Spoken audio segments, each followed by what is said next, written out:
afternoon, ladies and gentlemen. Welcome into Hoopsville, the Hoopsville Studios, the NABC Hoopsville Studios. Welcome in. Thank you for taking the time. Hope you are well. I'm your host, Dave McHugh. It is the Thursday before the end of the regular season, that is. Believe it or not, if you do the math, we have less than a month left before an entire national champion, or two of them, will be crowned. In exactly, let's see, 1, 2, 3 weeks' time, we will be sitting, myself, in Fort Wayne, Indiana for the men's championship weekend. Gordon Mann and others will be at the women's championship weekend in Columbus, Ohio. Yeah, they are close. Like we lost our cameras because that's our luck. I tried to avoid this, and it still happened. The real challenge here is now I've lost all my cameras, but we'll work to figure it out. The other trick here is we already know that FB hates us, so we'll see if we survive the cutoff here.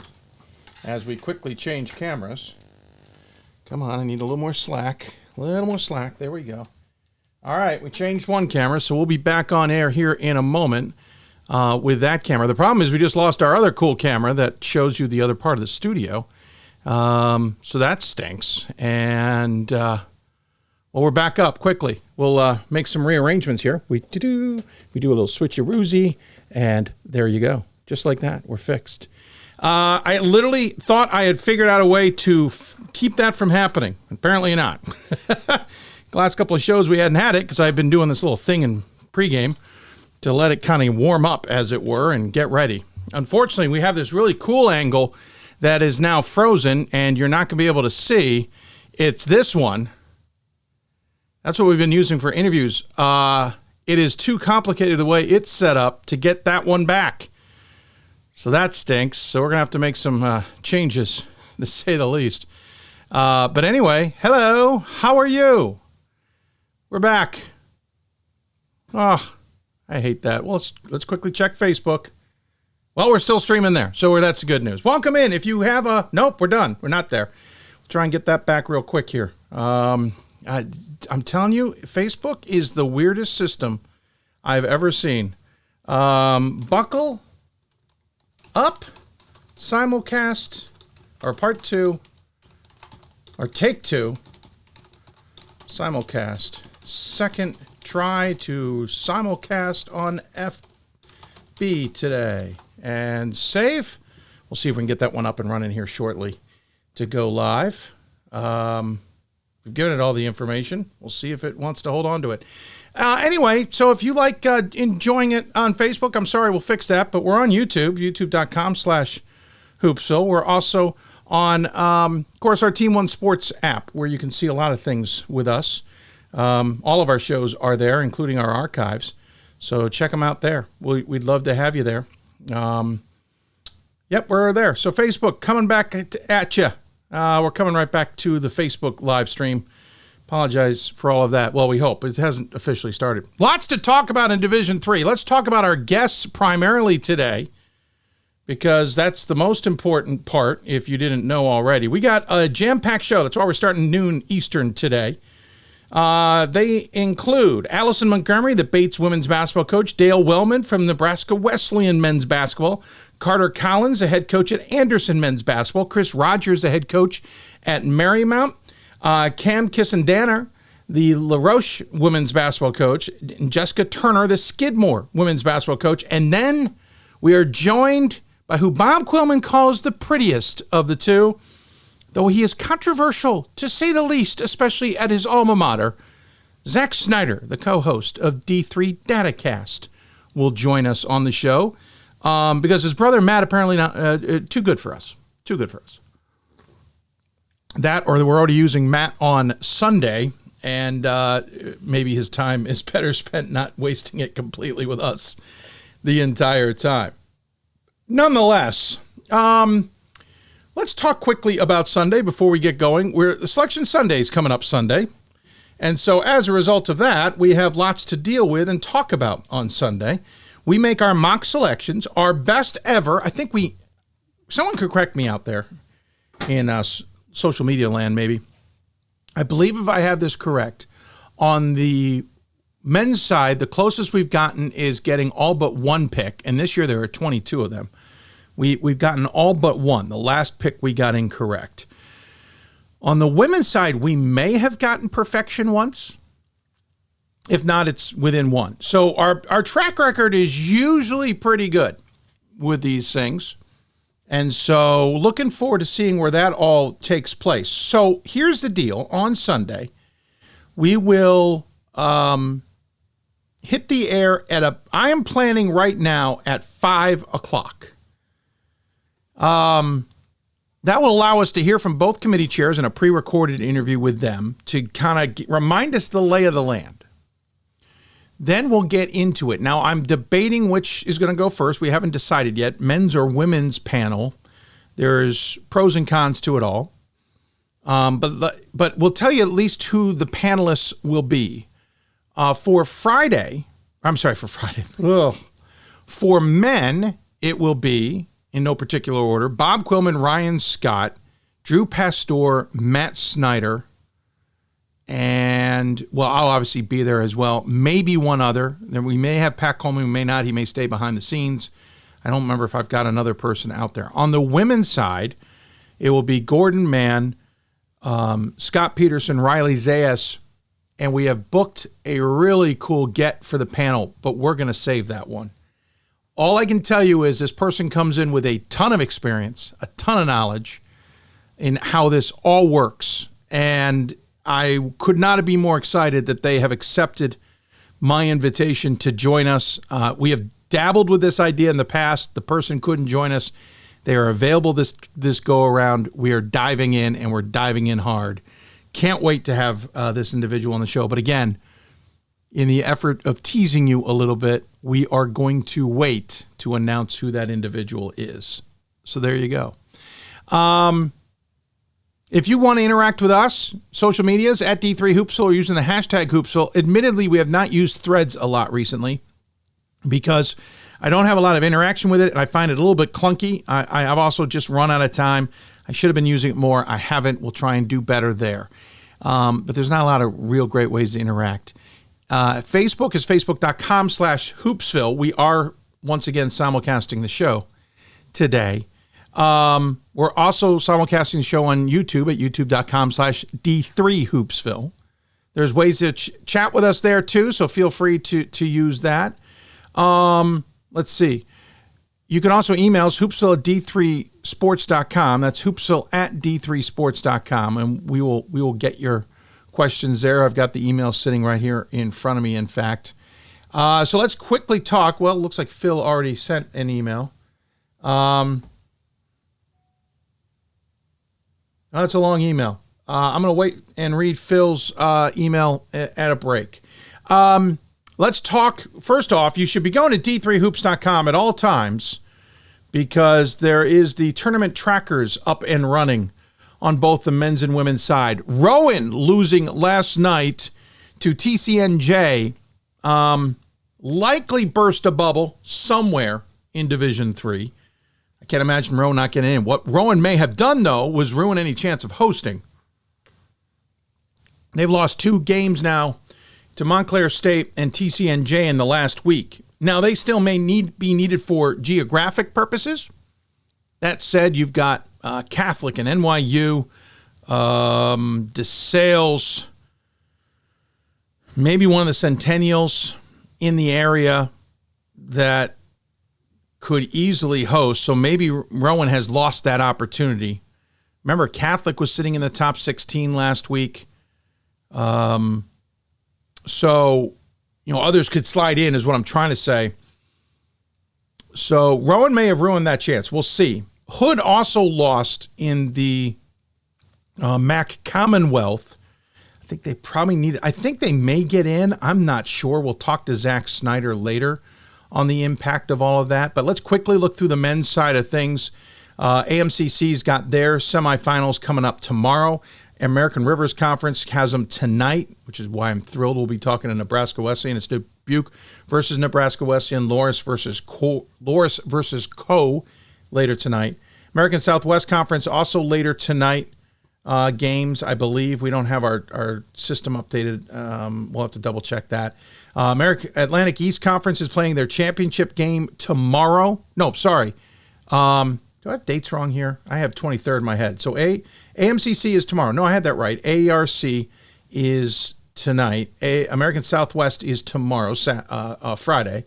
Atlantic East is Saturday. Gwinnett Mercy and Marymount. Looking forward to talking to Chris Rogers about that. Centennial Conference semifinals are Friday. They had to move a little bit of stuff around because Dickinson and Muhlenberg had to play a quote-unquote play-in game or tiebreaker game or whatever you want to call it. I've literally been told multiple versions of that. Dickinson defeated Muhlenberg in that game, so it's Dickinson then had to play Franklin and Marshall on Wednesday night. Those games are scheduled for Tuesday, and F&M barely survived, winning by 1.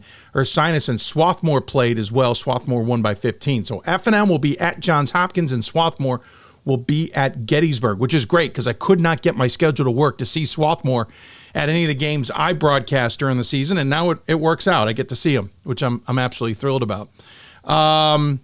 Let's see here. CCNY. Once again, it's Lehman versus Peruke for the title game. We'll be played on Friday. They always play it on Friday. Funky way to do that. I think they get that onto ESPN 3 or watch ESPN Watch ESPN, whatever it's called. So Lehman and Peruke will be playing at 8:30 on Friday night, which is kind of an odd time. Again, I think it has to do with getting it onto the Watch ESPN app. The C2C. That all takes place this weekend. There are games tonight in the opening round. Pratt versus UC Santa Cruz, Warren Wilson versus Salisbury. Those games taking place at Mary Washington. Then tomorrow will be the semifinals with Christopher Newport and Mary Washington awaiting the winners of the previous game. CCIW will play the semifinals tonight. Elmhurst and Illinois Wesleyan playing host to that. It'll be North Central versus Illinois Wesleyan, Carthage versus Elmhurst. Trying to see really, I should stop doing all that and just talk about what upsets we may have seen. Roger Williams got past Wentworth in the CCC. Nichols and so the semifinals are tonight. Empire 8, Alfred beat Keuka. Technically, that's Keuka was the host. Semifinals are tonight as well. GNAC, nothing stunning. Norwich did beat LaSalle, but really this is about St. Joseph's and Albertus Magnus. Those semifinals take place tonight as well. HCAC semis are tomorrow. Great. We'll be talking to Anderson's head coach here coming up. Landmark Conference, everything held tight. Hey, my Gophers made the conference playoffs for the first time, and I think in Landmark history for sure. I'm pretty sure. I don't remember them making it prior, but to be honest, I didn't look it up. But Susquehanna ended the Gophers season. But listen, they were there. The defeat looks pretty bad at 26, but Goucher won some big games down the stretch, and Susquehanna's a damn good team that I think was a little ticked off. They were playing in they weren't one of the top 2 seeds, so that doesn't surprise me. They also pretty much handled Goucher earlier this season, but that said, that certainly was before Goucher seemed to figure things out. Enough about the Gophers, right? Catholic and Drew are playing host tonight to Wilkes and Susquehanna, respectfully. We'll keep an eye on that. I think this is brewing to be a Catholic Susquehanna title game, but Drew has been certainly a wild card, and they are at home. Liberty League, nothing stunning there. Southern Maine and Little East Conference did lose to Rhode Island College, but this is again about Keene State and Western Connecticut. We mentioned Hood losing to Eastern, which is significant for Eastern. Eastern might have just solidified a chance to get into the NCAA tournament as an at-large. It'll be Eastern versus Widener for the title game. I'm not sure about Hood. Again, we'll talk to Zach coming up. Stevens and DeSales moved on to Mac Freedom. No surprise there. Mascac held tight. Adrian did get past Alma in the MIAA, so it'll be Hope and Calvin renewed Friday night, and Adrian at Trine. Midwest Conference, they play tomorrow. MIAC, nothing different. NESCAC, Connecticut College lost to Amherst. That's a huge win for Amherst. I think a team that's been in a little bit of turmoil, not internally. I just mean, not playing the way we expect. But that's a big win over Conn College. It may have just popped Conn College's chance to get in. Williams, Trinity, and Tufts seemed like the most likely to get in. Tufts, Williams, and Trinity still in the tournament. It'll be Amherst and Williams in that rivalry renewed, and Tufts and Trinity in the semifinals coming up on Saturday. In the NEWMAC, Wheaton, Mass lost to Emerson. Not surprising to me, even though Wheaton was the higher seed. Babson advanced as well. So those semifinals tonight, Emerson, Clark, Babson, WPI. We mentioned TCNJ. Well, they also got past Ramapo, we should point out. So they got past Ramapo and Rowan now. And so the title game will be TCNJ versus Stockton. NAC, we mentioned Morrisville State losing on the last show. NACC has held, or NCAC has held tight. NACC has held tight. Northwest Conference starts this weekend. OAC, Marietta got past Otterbein. It's a bit of an upset the way Otterbein finished the season. So it'll be Heidelberg at Mount Union and Marietta at John Carroll in the semis. ODAC, we mentioned last show, Ferrum winning. Of course, that thing all gets rolling tonight on the men's side. Men go Thursday, Saturday, Sunday. Women go Friday, Saturday, Sunday. PAC, Waynesburg got upset. In the Skyline, SUNY Maritime got upset. I'm just saying because they were the home team. The SAA, Center, and Birmingham Southern lost. We mentioned that on the last show. Skyac gets rolling tonight. In a big game, I think, between Pomona Pitzer and Claremont Mudd Scripps. Of course, Chapman Cal Luth's a big game too, but that Pomona CMS game could determine at-large decisions if the conference is 2 or 3. Granted, there's other factors in play too. Just looking at other upsets, Brockport got knocked out by SUNY Oneonta. Cortland had a buzzer beater to beat all buzzer beaters. They were trailing by Plattsburgh in overtime by 2 and had a buzzer beater that got out of the hand before the buzzer, but then bounced on the rim and the backboard so many times and finally fell through. It made SportsCenter's top 10, number 3. I thought it was one of the more spectacular, but I feel for Plattsburgh and Mike Blaine's squad falling by 1 in an upset bid on Cortland. But it'll be Oneonta versus New Paltz tomorrow night, Cortland versus Oswego. UEC, couple upsets here. Lancaster Bible lost. We mentioned that last show. So did Bryn Anthony. But then the next round, St. Elizabeth got past Wilson. And I'm going to get this out of the way now. We got a couple of calls saying St. Elizabeth was not going to be qualifying for the NCAA tournament should they win in the conference playoffs, both men and women. That is not true. Last year it was true. It wasn't a factor in basketball, but last year it was true. Their softball team actually won the conference championship and could not go to the NCAAs.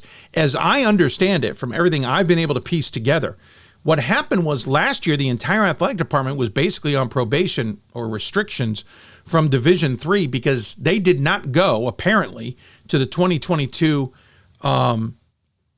National Convention. And that I bring that up looking at membership committee meeting notes and looking at the roll calls.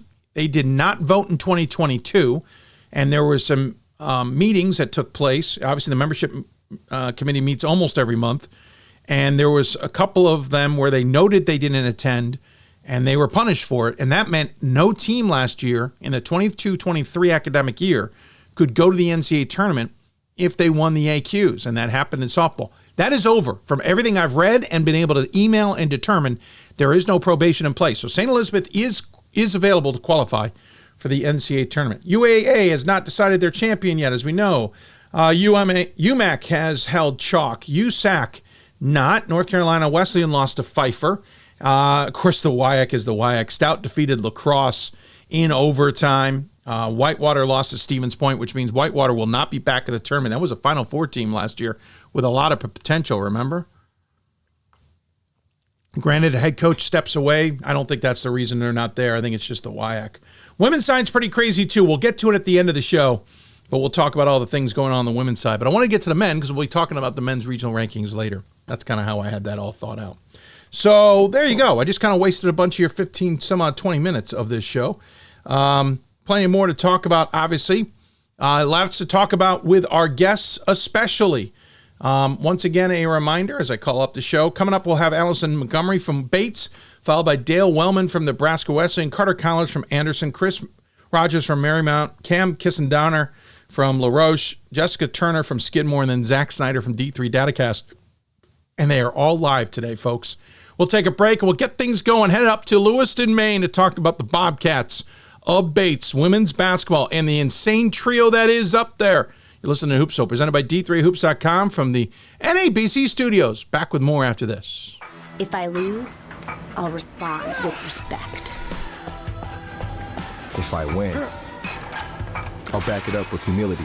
The National Association of Basketball Coaches is the nation's premier professional development and advocacy organization for basketball coaches at every level. The NABC strives to serve as the voice for coaches on national issues while advancing the core value of leadership, service, advocacy, education, and inclusion. To learn more about the NABC and to become a member, visit NABC.com and follow the NABC on social media at NABC 1927. That's NABC.com or NABC 1927 on social media.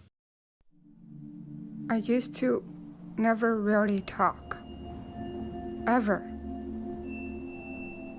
I was afraid if I said something wrong, everyone would laugh at me. But then I started to play golf with Special Olympics.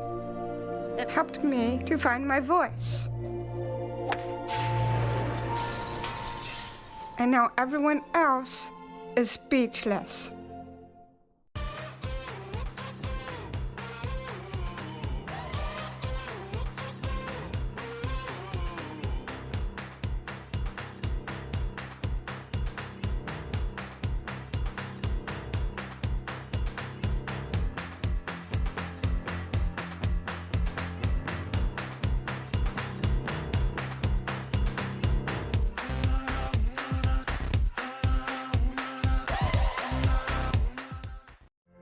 Football has taught me a lot throughout my life. It's definitely had a huge imprint on who I am as a person. Competing at a Division III level created that opportunity for me to go to college. Not only was I the first one in my family to graduate college, but I was really the first one to even go. Being the first one, I'm breaking that cycle, and now that I've graduated, I'm not sure what's the next step, but I know I have a lot of doors open. And a lot of those are open because I played football and ran track here at Otterbein. We've got more schools than Division I, more fans than Division II, and more upsets than March Madness. There's nearly 850 programs with over 11,000 games leading to 2 national championships. And we've been covering it all for over 2 decades. From Eastern to Occidental, from Puget Sound to Piedmont, from Southwestern to the University of New England, and from Hope to Calvin. Nobody covers Division III basketball like we do. We're D3Hoops.com at www.D3Hoops.com. It's on us to stop sexual assault. In any way that we can. To get a friend home safe. To never blame the victim. It's on us. To stand up. To make our community safe for all. It's on us. It's on us to look out for each other at parties. It's on us. To be more than just a bystander. To step up and say something. It's on us, all of us. To stop sexual assault. Learn how and take the pledge at itsonus.org.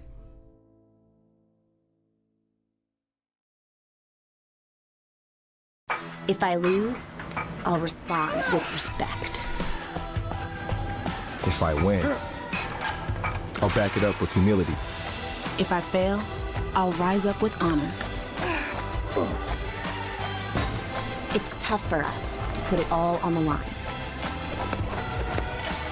Don't undo my hard work with poor sportsmanship. Respect. It's the name of the game. Coach of the Year, Administrator of the Year, All-America Team, Wade Trophy. The WBCA doesn't just honor coaches, but players, administrators, and much more. The WBCA strives to honor those who have contributed to the advancement of women's basketball. Celebrate the present, honor the past, look to the future.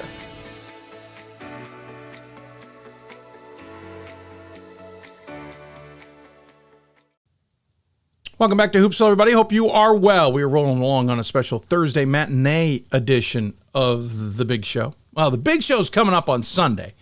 We're planning 5 o'clock start at this point to be doing our mock selections program. We talked about the panels earlier. We'll talk more about it later, but it's a must-watch, and we hope to look forward to having you. By the way, we didn't mention it, but quick thank you to already an early donation here on the show. Boosted our total. You can see in the upper corner. Venmo's the easiest way to get a hold of us, but if you go to our show page, there's a few other ways. We'll talk more about that later in the program as well. Let's go up to the Northeast Conference or the Northeast area, go to the NESCAC specifically on the women's side. Haven't really spent a ton of time on the conference for whatever reason. Talked to Bowdoin earlier this year. They finished in first place in the regular season with Bates and Trinity tied for second behind them. Middlebury, Amherst, and Hamilton rounded out those above 500. As a result, you got the semifinals in the NESCAC because they started last weekend coming up. And for Bates, they will be taking on Trinity, Connecticut. I believe the game will be right down the street from them, though, at Bowdoin. a person who's familiar with not only the conference, but Bowdoin and Bates and everything that goes in between, joins us on the Hoopsville Hotline. It's Alison Montgomery, the head coach of the Bobcats of Bates. And sorry, folks, for the close-up. This was the other camera that crashed, and we had retweaked the Zoom, and now you get to see my face really close. Alison, welcome to the show. Appreciate the time. Thanks so much, Dave. Excited to join you today. Well, I appreciate it. I know it's been, listen, I don't want to dwell and dive into the Lewiston story, but I know it has been an emotional 6 months at least up there. So I'm sure this is a welcome distraction for not only you, the team, the athletic department, but maybe the community as well.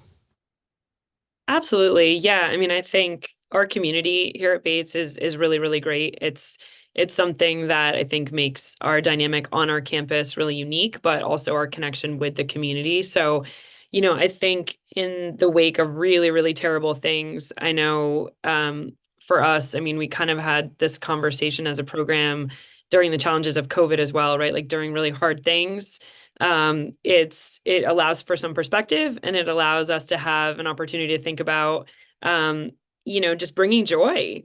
And I think the season that we've had this year, the overwhelming community support we've had, we've talked a lot about like, how cool is that we get to do something we love.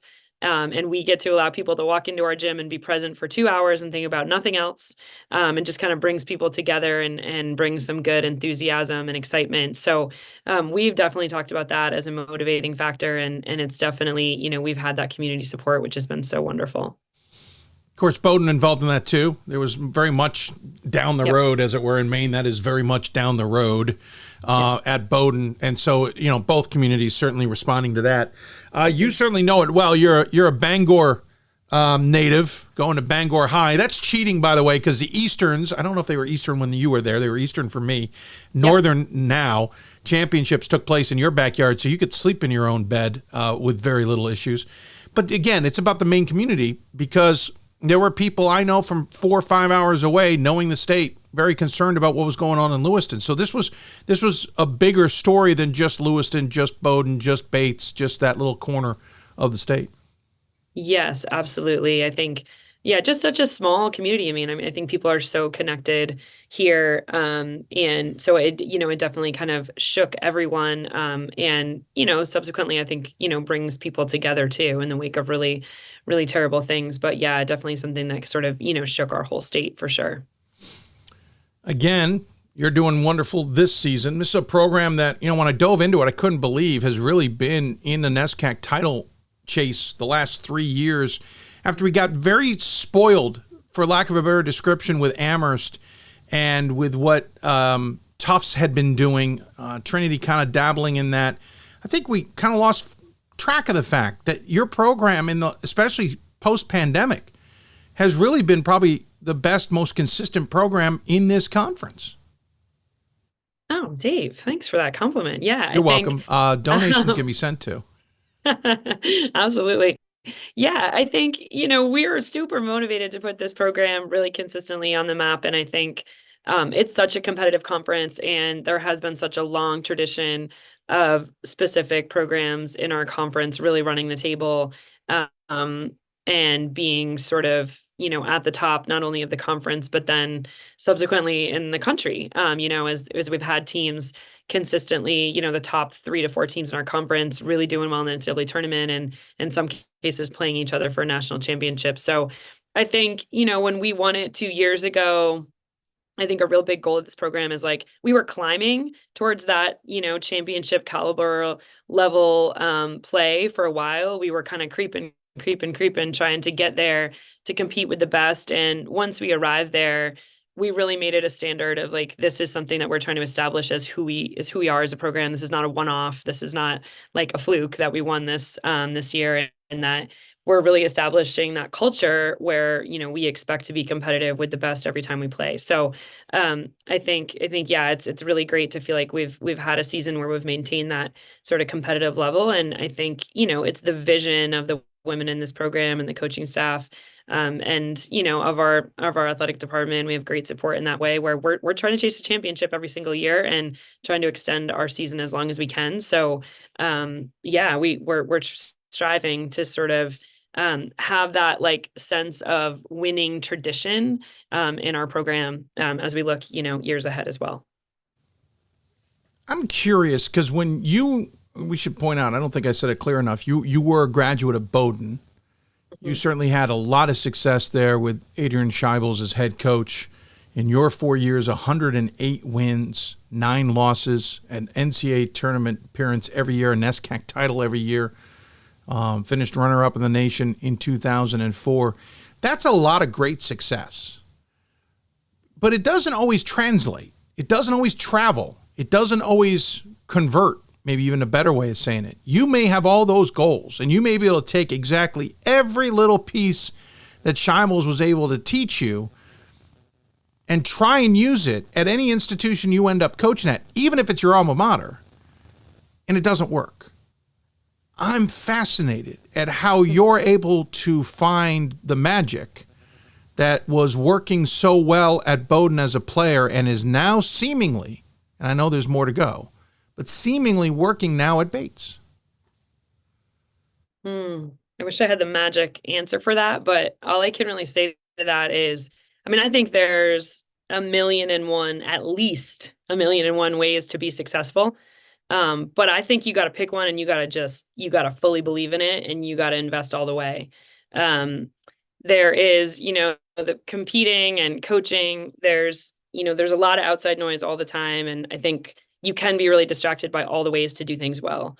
But you got to be authentic. You got to pick your way and you got to do it consistently. And also like, you have to be really committed to constantly evolving and growing too. So like authentically being you and believing in your way, but also being really open to constantly evolving. So I think what's been consistent for us in this program, I can say like being doggedly determined is a really big part of it.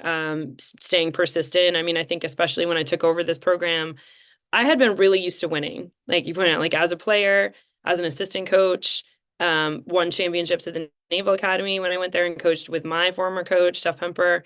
So winning was something that I was really accustomed to. And so my first couple years here, that was a grind, and that tested me and that pushed me to stay really, really committed in what we were trying to do and to do it against the best, right? And I think you hear so many things about like, oh, nobody else can win in the NESCAC except those, top 3. And I just like, why not? Like, of course we can. So I think staying really persistent and committed and having a vision.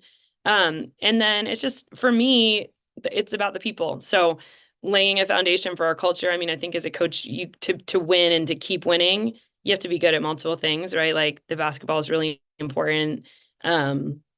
Preparing your team is really important and knowing what you're doing on the court. But I also think our commitment to culture has been really important, like getting the right people here, having a clear vision, helping them execute. And then I think, we've been pretty good at, I'm a big believer, like you are what you think you are.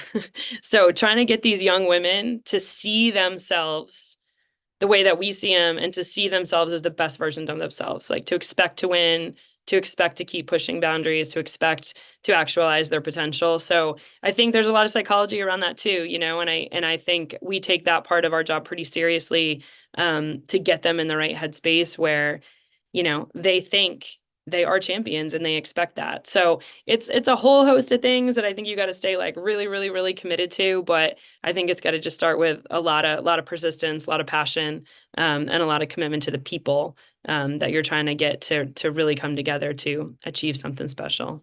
And maybe it's you, Alison, because, after you left Navy, Stephanie didn't seem to have the same success. Not me. It was tough to watch as one who goes to those Navy games and works them myself. But that said, it's working. And what you also have is a crazy dynamic right now because, Adrian Scheibels took an opportunity and left Bowdoin to go to D1. Didn't work the way anyone expected it. No surprise there. Nothing against Adrian, but she's now at Bates as an associate AD, not coaching technically. I'm sure she's helping. But it's her daughter who's part of the dynamic duo you two have at the top. People may not realize it because we don't see Scheibels on the roster. If you were listening to the top 16s, I found a good way to butcher the name. But you've got 2 players including her. So you've got this trio of experience from your background and the current, along with another player that's really kind of driving the boat with this team. Yes, we are this year really, really balanced. I wouldn't say we have a player that we run things through. We approach the season with what we termed a real equal opportunity offense, trying to get some more motion concepts, trying to really share the ball. And I think it's what's made us pretty good this year is that we have multiple women who are able to contribute and to score. So, having Elsa Delario as our center really opens up things we run like a 4-guard offense with her in the center, and she draws a lot of attention. She draws doubles. She's a great IQ. No shock coming from, a real basketball background, mom and her dad. And she's so coachable and smart. So she's and the way she's improved from her freshman to sophomore year is pretty incredible. I think, a lot of coaches in our league have been like, wow, like where did that growth happen? So she's really anchored us in that way, both defensively and offensively. I mean, she's a shot blocker. Just her size on the defensive end can really impact. And then, she can score it. She's going to score one-on-one all day if you don't sort of bring some extra attention. And we have some dynamic guards around her who can score. And we have a really nice combination this year of some experienced players. Like you mentioned, we have 3 seniors in our starting lineup and a junior who all were a part of our championship 2 years ago. So they bring that leadership and kind of understanding what we're trying to do and how you do it. And then some really good younger pieces who are talented, who are, all in. So it's working nicely. We have a nice dynamic. We only have 12 on our team this year, which I really like, just kind of a smaller roster, and they're all really contributing. So it's been a really, really nice, like sort of breath of fresh air to have such a balanced team. Yeah, Morgan Kennedy's the other one. Elsa Delario, the one we were obviously hinting at, that is Scheibel's daughter. And it's what's scary is she is a sophomore. Yeah. You'll lose Kennedy, but you've got her sister and Alison, both of them, by the way, out of Oklahoma City, Oklahoma, convincing them to come to Lewiston, Maine. Bravo. That was impressive. Granted, the skiing in the area could be a good push. But yeah, you do have a small roster. And I know, listen, at an SCAC, you don't necessarily need rosters of 20 and 25 to get it accomplished at those institutions. That's not the goal. But 12's a low risky number. We've seen it at Amherst, and we've seen the impact of those small rosters when you do take a couple of key hits on injuries. Yep. Is that a sleepless thing, or as you said, is it completely comfortable?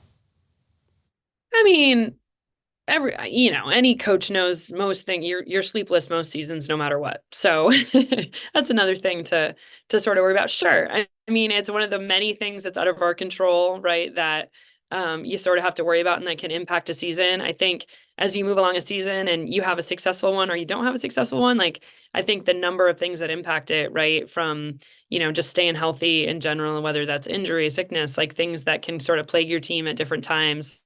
So sure. I mean, that's something I was definitely, worried about going into the season and have continued to worry about, but it's really worked in our favor in terms of really like elevating the sort of dynamic and culture of accountability where everyone feels really, like they have a responsibility to be their best and to contribute, in really important ways. So, I think, any coach will tell you, I always say like, it's going to be on my headstone. Like it's always about playing time. So, that dynamic is something that a coach manages every single season. And, that has been really nice to feel like, all of our women are contributing on the court. Of course, like on every team, every season, like every member is really important. But I think players, it's one of the hardest things, like accepting roles and stuff on a team. So it's kind of, that dynamic has worked really positively for us so far.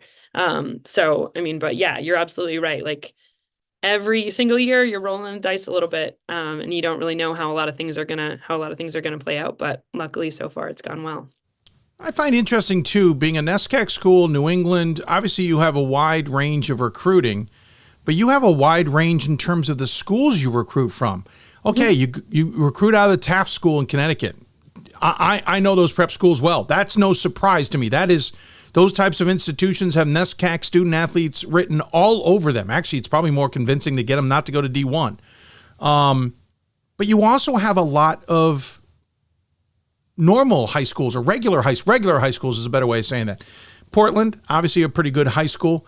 Walt Whitman out of Maryland. Mount Ararat, by the way, that's where Delario's from. That is a sneaky bit of a basketball hotbed in terms of an institution, but it's a regular institution. The Algonquin Regional. You've got this combination. What is it about the student athletes that you're looking for that you can find them at not just the prep schools, not just kind of the goal-oriented or sport-oriented institutions, but you can also find them at just the high school around the corner? I think one of our strategies in recruiting when I first started here, I felt really strongly about, like, you know, as we were not competitive and we were competing against the best in our conference, right? Like, how do we find athletes that are going to be good enough to really help us win a NESCAC championship, right? Because early on, if I'm fighting with other NESCAC schools, I call them NESCAC shoppers, people who are just, you know, students and families who are just shopping the NESCAC and want to go to the best school they can, the best program they can. Like, early on, I'm like, I'm not going to win those battles. Like, yes, I'm going to fight them. Yes, I'm going to try. Yes, I'm going to talk to these people, but that's probably not how we're going to break in. So, I mean, I think we just took a really different approach. Some of the women who really helped us lay the foundation for success, you know, those were calls where they were like, I'm sorry, who are you? And what is the NESCAC? And where am I going? But we really had to build those relationships, you know, like really like, no, like, this is a great education. Maine is really cool. Do you want to help us win a championship? You know, so I think trying to find, you know, different pockets, and, you know, that was definitely the case for like Morgan and Allison out of Oklahoma, like just trying to really sell what we have here, because it is really special, I think, but also just having to really appeal to some people early on. Like, yeah, we might not win it like your first year or second year, but like, we're gonna climb and we're gonna be competitive, and like, do you want to put your kind of stamp on that? So we just worked really hard at that dynamic, and I was really committed as a head coach. I'm like, I do not want any, like, there's no hollow back going on here. Like, we are not taking people who are like, I really want to go to Tufts or Bowdoin, but like, they don't want me or I can't get in. So how are you doing, Coach Montgomery? No, like, I just was like, we are only taking people that Bates is their number one. And if that means that they're not quite as talented, like, that's okay. If they're fully invested, if they're going to help us be better. So early on, I really wanted that relationship with people that were all in, like, this is what we're about and we're all in on it. So we went with that early. And now I think we've built enough success where we're able to get some more of those student athletes really interested who maybe are shopping around Ivy Leagues or NESCACs. But I'm still staying really true to that philosophy that kind of got us here, which is like, let's really get out there and find some interesting pockets. And like, let's do the really hard work of, like, we have a freshman coming in next year from Dallas, Texas, who I just fell in love with in the recruiting process. And she was like, well, Maine? Like, I don't know about that. And what's snow? Really far away.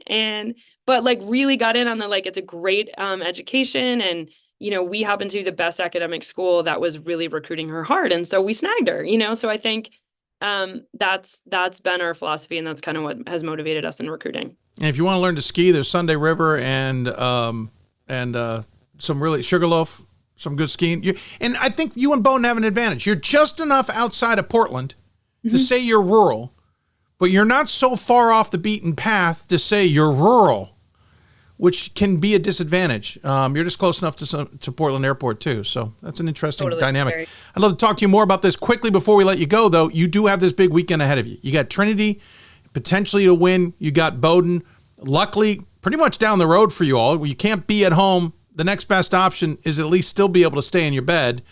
What's the mode? Obviously you want to win a title. I know that, but what's the message to the team? You're probably in anyway. How do you guys kind of tackle the weekend, and what's the ultimate kind of mentality of it? Dave, we're in anyway? I think the numbers look pretty solid. You can't be in the top 16 and suddenly fall out of the tournament. Yeah.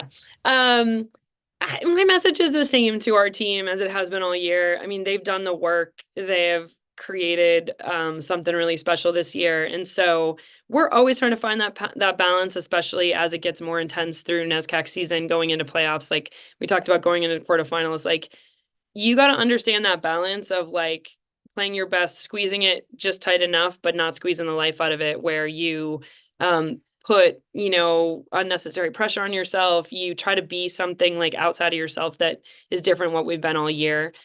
So really drawing on the things, I think constant reminders of who we are and what our vision is, and just staying really true to that has been really, really important. So, I know we are really excited we knew if we could get past the quarterfinals, then in the semifinals would have a chance to take on a team either way that had gotten us earlier in the season. So we're really excited for that opportunity. And I think, beyond taking it one game at a time, we really focus on taking one possession at a time. So really excited for the opportunity on Saturday. And like you said, it's cool to head right down the street to Bowdoin. I think we'll have a good crowd, a good environment. And I told the team, hey, I've cut down 5 nets there.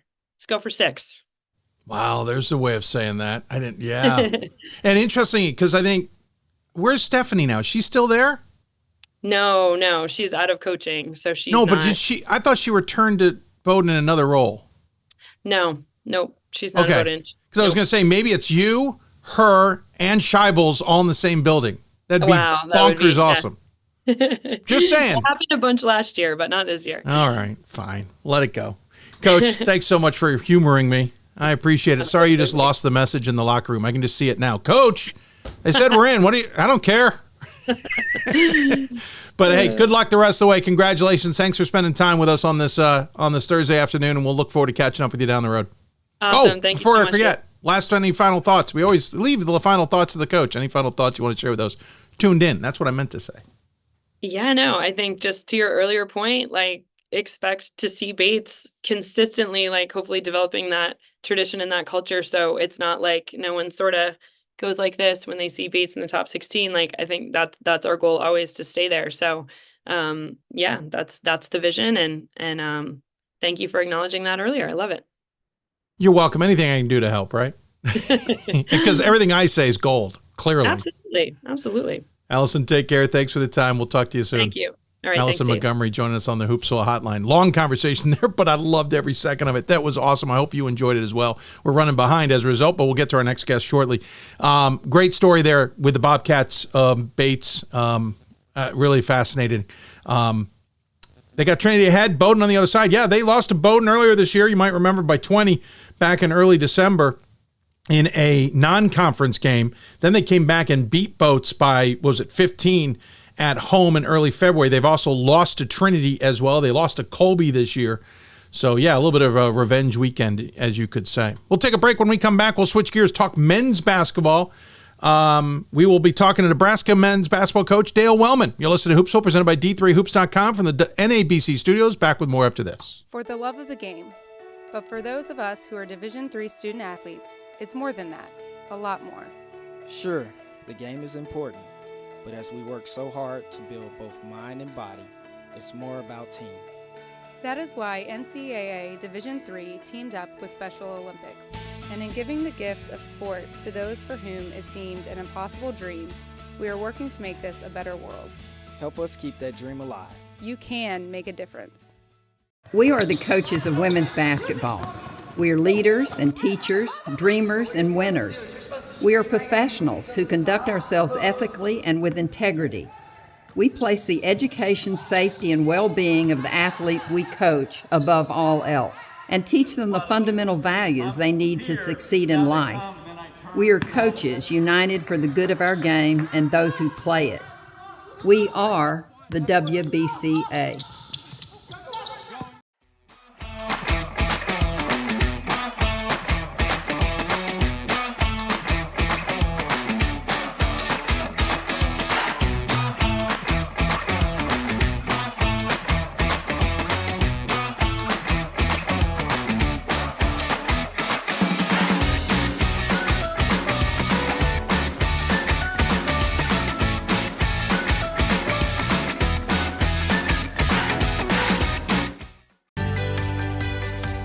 Responsibility is being accountable for your words and actions, first and foremost. It also is an obligation to be a positive influence in the communities around you.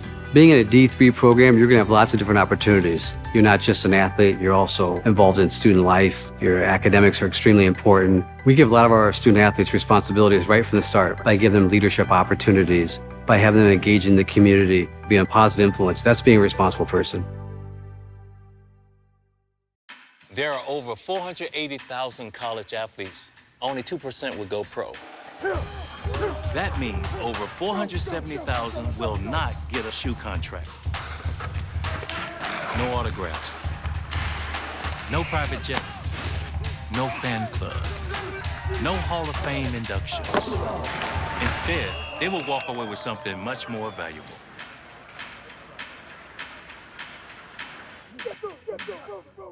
We've got more schools than Division I, more fans than Division II, and more upsets than March Madness. There's nearly 850 programs with over 11,000 games leading to 2 national championships. And we've been covering it all for over 2 decades. From Eastern to Occidental, from Puget Sound to Piedmont, from Southwestern to the University of New England, and from Hope to Calvin.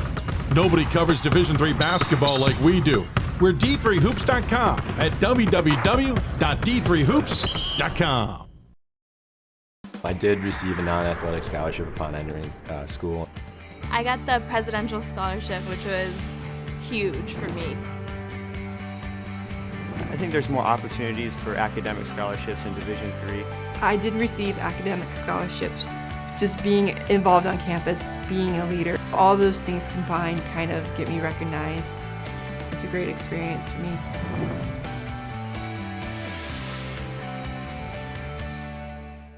The National Association of Basketball Coaches is the nation's premier professional development and advocacy organization for basketball coaches at every level. The NABC strives to serve as the voice for coaches on national issues while advancing the core value of leadership, service, advocacy, education, and inclusion. To learn more about the NABC and to become a member, visit nabc.com and follow the NABC on social media at NABC1927. That's nabc.com or NABC1927 on social media.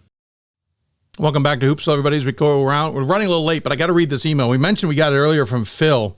It's a bit of a read, so I'm going to try and go through it quickly, but it's funny if anybody knows the history of the show. It says, I was working on my computer yesterday and realized TCNJ was playing Rowan in the NJAC semis. Being this TCNJ grad is living in Texas with a daughter attending and playing softball at a UAA school, I hadn't been as diligent following my alma mater as I should have been.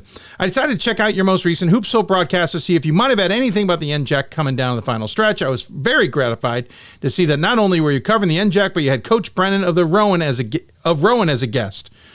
Given your history for guests, I tuned into the TCNJ Rowan game with a sense of renewed interest and hoped that the Lions would knock off the number 1 seed on the road. Needless to say, both you and TCNJ delivered. My only request is that you do not have Coach Goldsmith of TCNJ on Hoopsville until you do a postseason wrap-up show. And if you can manage to have Stockton's head coach on tonight, that would be even better. In all seriousness, you're doing a great job. Nice to see D3 Boards is back up and running. If anyone knows the story of the Hoopsville, obviously there's some who feel there's a jinx when we have guests on. I mean, it's not physically possible. Not that many teams can lose in general with the amount of guests we have on. But that one was a great take on it, and I had to give Phil a little bit of credit there. Congratulations to his TCNJ team to beating Rowan and off to Stockton in the NJAC tournament. Switching gears, there's another semifinals taking place tonight in the American Rivers Conference. In a conference we've been talking about for weeks because it's absolutely been bonkers. But the team that's kind of emerged at the top and has kind of the pole seat, as it were, is Nebraska Wesleyan. Remember them? They won the championship back in 2018. And they're kind of back in the national conversation once again. Dale Wellman joins us on the Hoopsville Hotline to talk about it. Apparently, Coach, you have nothing better to do today. Like I was saying, a lot of times on game days during the week. First of all, thanks for having me. Quite the introduction, though. Let me tell you, you'll get an email tomorrow if we lose. It might not be as nice. Might not be as nice as Phil's. Yeah, true. Yeah, but no, I try to keep my anxiety down a little bit, and we've tried to feed everything to our team already, and form of film and on the court and everything. So come to the office in the morning, I'll leave, get lunch, go home, watch a movie, just try to take my mind off of it. for a couple hours before I have to head back into game day. So this worked out really well. You are more low key than some coaches I know, and I tip my hat to you because I think that's the best approach. Well, I appreciate it. Listen, obviously I haven't been in some of my halftime speeches, but for the most part, I try to be low key off the course. Do you write that? Do you like pre-write it, have it ready to go pre-game as well? Do you have them like couple scripts ready just in case? No. It's all off the top of the head.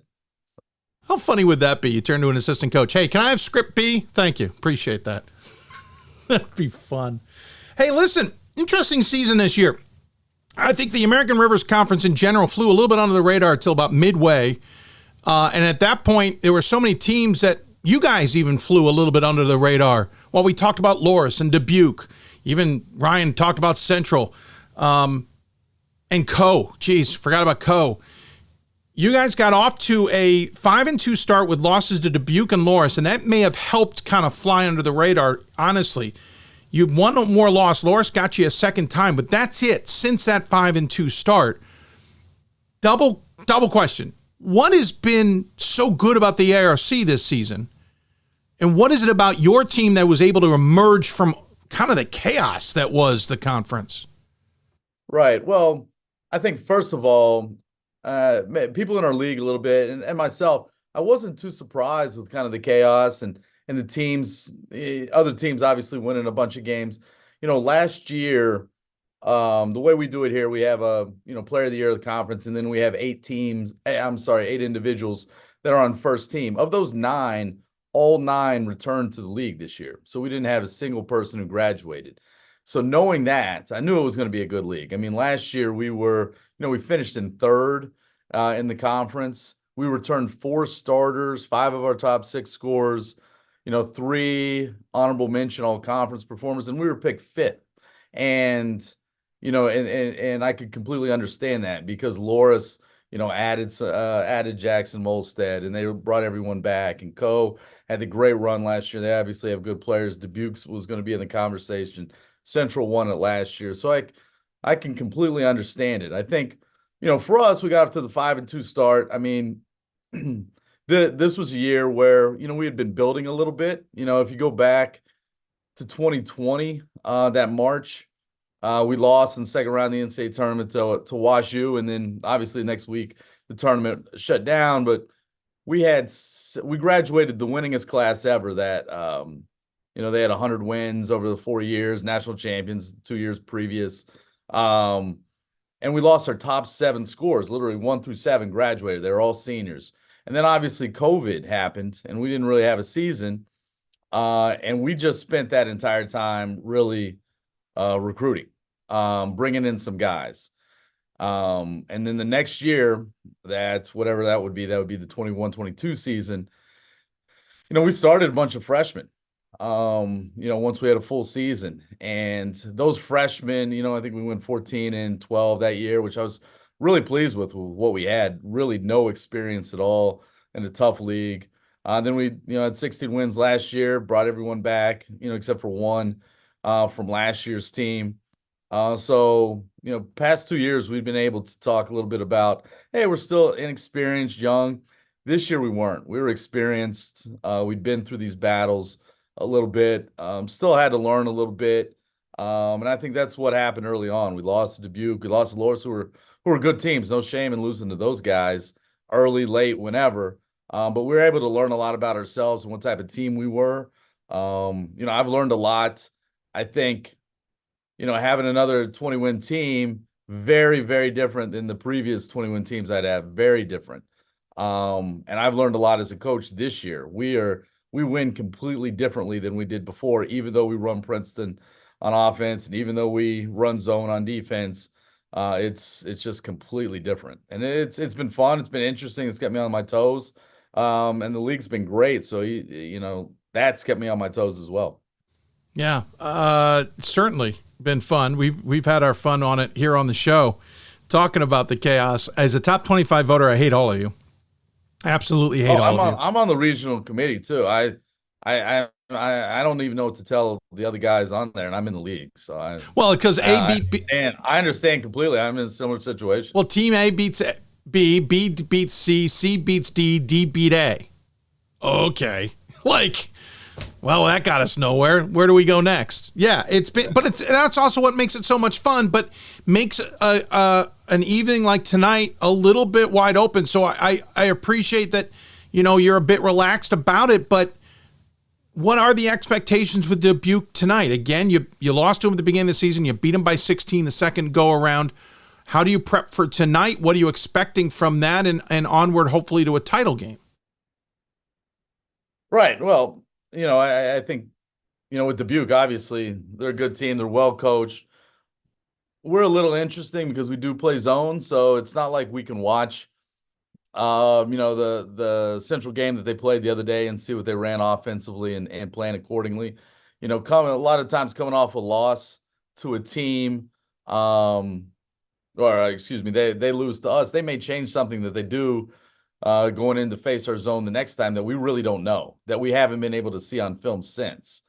So all we can really do, and all we did, is go over everything that they've done the past two times that we played them this year in terms of what they've run on offense, how they try to attack, where their guys are going to be, our rotations. The zone's a lot of black and white, which is one of the reasons I like it, but we have to tweak it for every game because everybody does it differently. And then, if they do decide to do something different, we have to make those quick adjustments in game.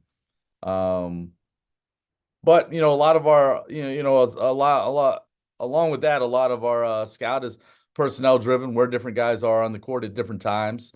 So we have to, but by the third time this year, and our guys watch other games, like they know how good the guys are, where they are. They don't need to know. It's a little different than when you play a team, non-conference, one game ever in your 4 years compared to, this is, McCants' third year where, we know where he's going to be and we know what he's capable of doing, and we have to try to figure out how to take it away. You're led by a trio of players in double figures, and they all have another part of the contributions where they're the leader. You start with Peter Lash leading the team at 17.5 points a game. He also has a team-high 7.6 rebounds a game. Then it's Carter Glenn, who averages 15.5 points a game, leads the team in assists, and has a pretty high number of steals. And then Jack, is it Grotek? Gredicke. Wow, I didn't see that. Everyone gets that wrong. That's why I don't blame you. I kind of like it, though. I think I got it wrong recruiting him. I'm surprised we got him. So Gredicke's got 11.5 points a game, 6.2 rebounds, and leads the team in blocks. I know there's more than just that trio, but that trio is the one that stands out when you look at the stat sheets. What is it about that group and how they play off one another that is advantageous for you all? Well, and one thing, all those guys are juniors. Those are the ones that we recruited, came in and started right after COVID. That obviously came in with some other guys, but have been a big part, and they all complement each other pretty well. I mean, Carter's 5'10", he's our point guard, leads us in assists and led the conference in steals. And, we play zone, but we try to be very aggressive and turn teams over and get steals. And he's been great with that. His roommate is Jack Gredicke, and he's 6'10". He's a whole foot taller than Carter. Obviously very, very different type of player. We play him on the perimeter, though. On offense, he's not a 5-man on offense, but he anchors our defense a little bit. And then you have Peter, who's a little bit of everything, tough kid. I mean, he can score inside, shoot outside. He gets to the line. He made more free throws than anyone else in our conference this year just because, and he demands a lot of respect from the other teams in terms of the defense, which can help out some other guys. And those guys are, in scoring, our main three guys that we look at a lot. But the nice thing is we've been relatively deep, number 4 through probably number 10, 11, whatever. Any one of those guys any night can give you 10, 12 points and really help you out. They might not do it every night, but one of them always does it at some points. I mean, even though we just have 3 guys in double figures, I think we're averaging like 77, 78, 76, somewhere around there, points per game. So we try to, score a lot. But fortunately, we've been, like I said, relatively deep in some other positions where, if you added up the points, per position, even though there might be 3 guys playing that position in 15 minutes a game, it comes out to a pretty good number. It certainly works out nicely. And as you said, that was my other part of it. These are juniors. So we may even be seeing this team, certainly not peaking, but we're getting a glimpse of what this is going to be like next year. And I find it fascinating, too, that you talk about zone but being aggressive with all those steals. This is not a learning experience. They've been learning for several years, but this is certainly something that put in the back of your mind for next season and maybe be ahead of things by the time you guys get to next season, no matter how this year ends. Exactly. No, this year, obviously, we want to win games. We want to have a whole bunch of games left to play.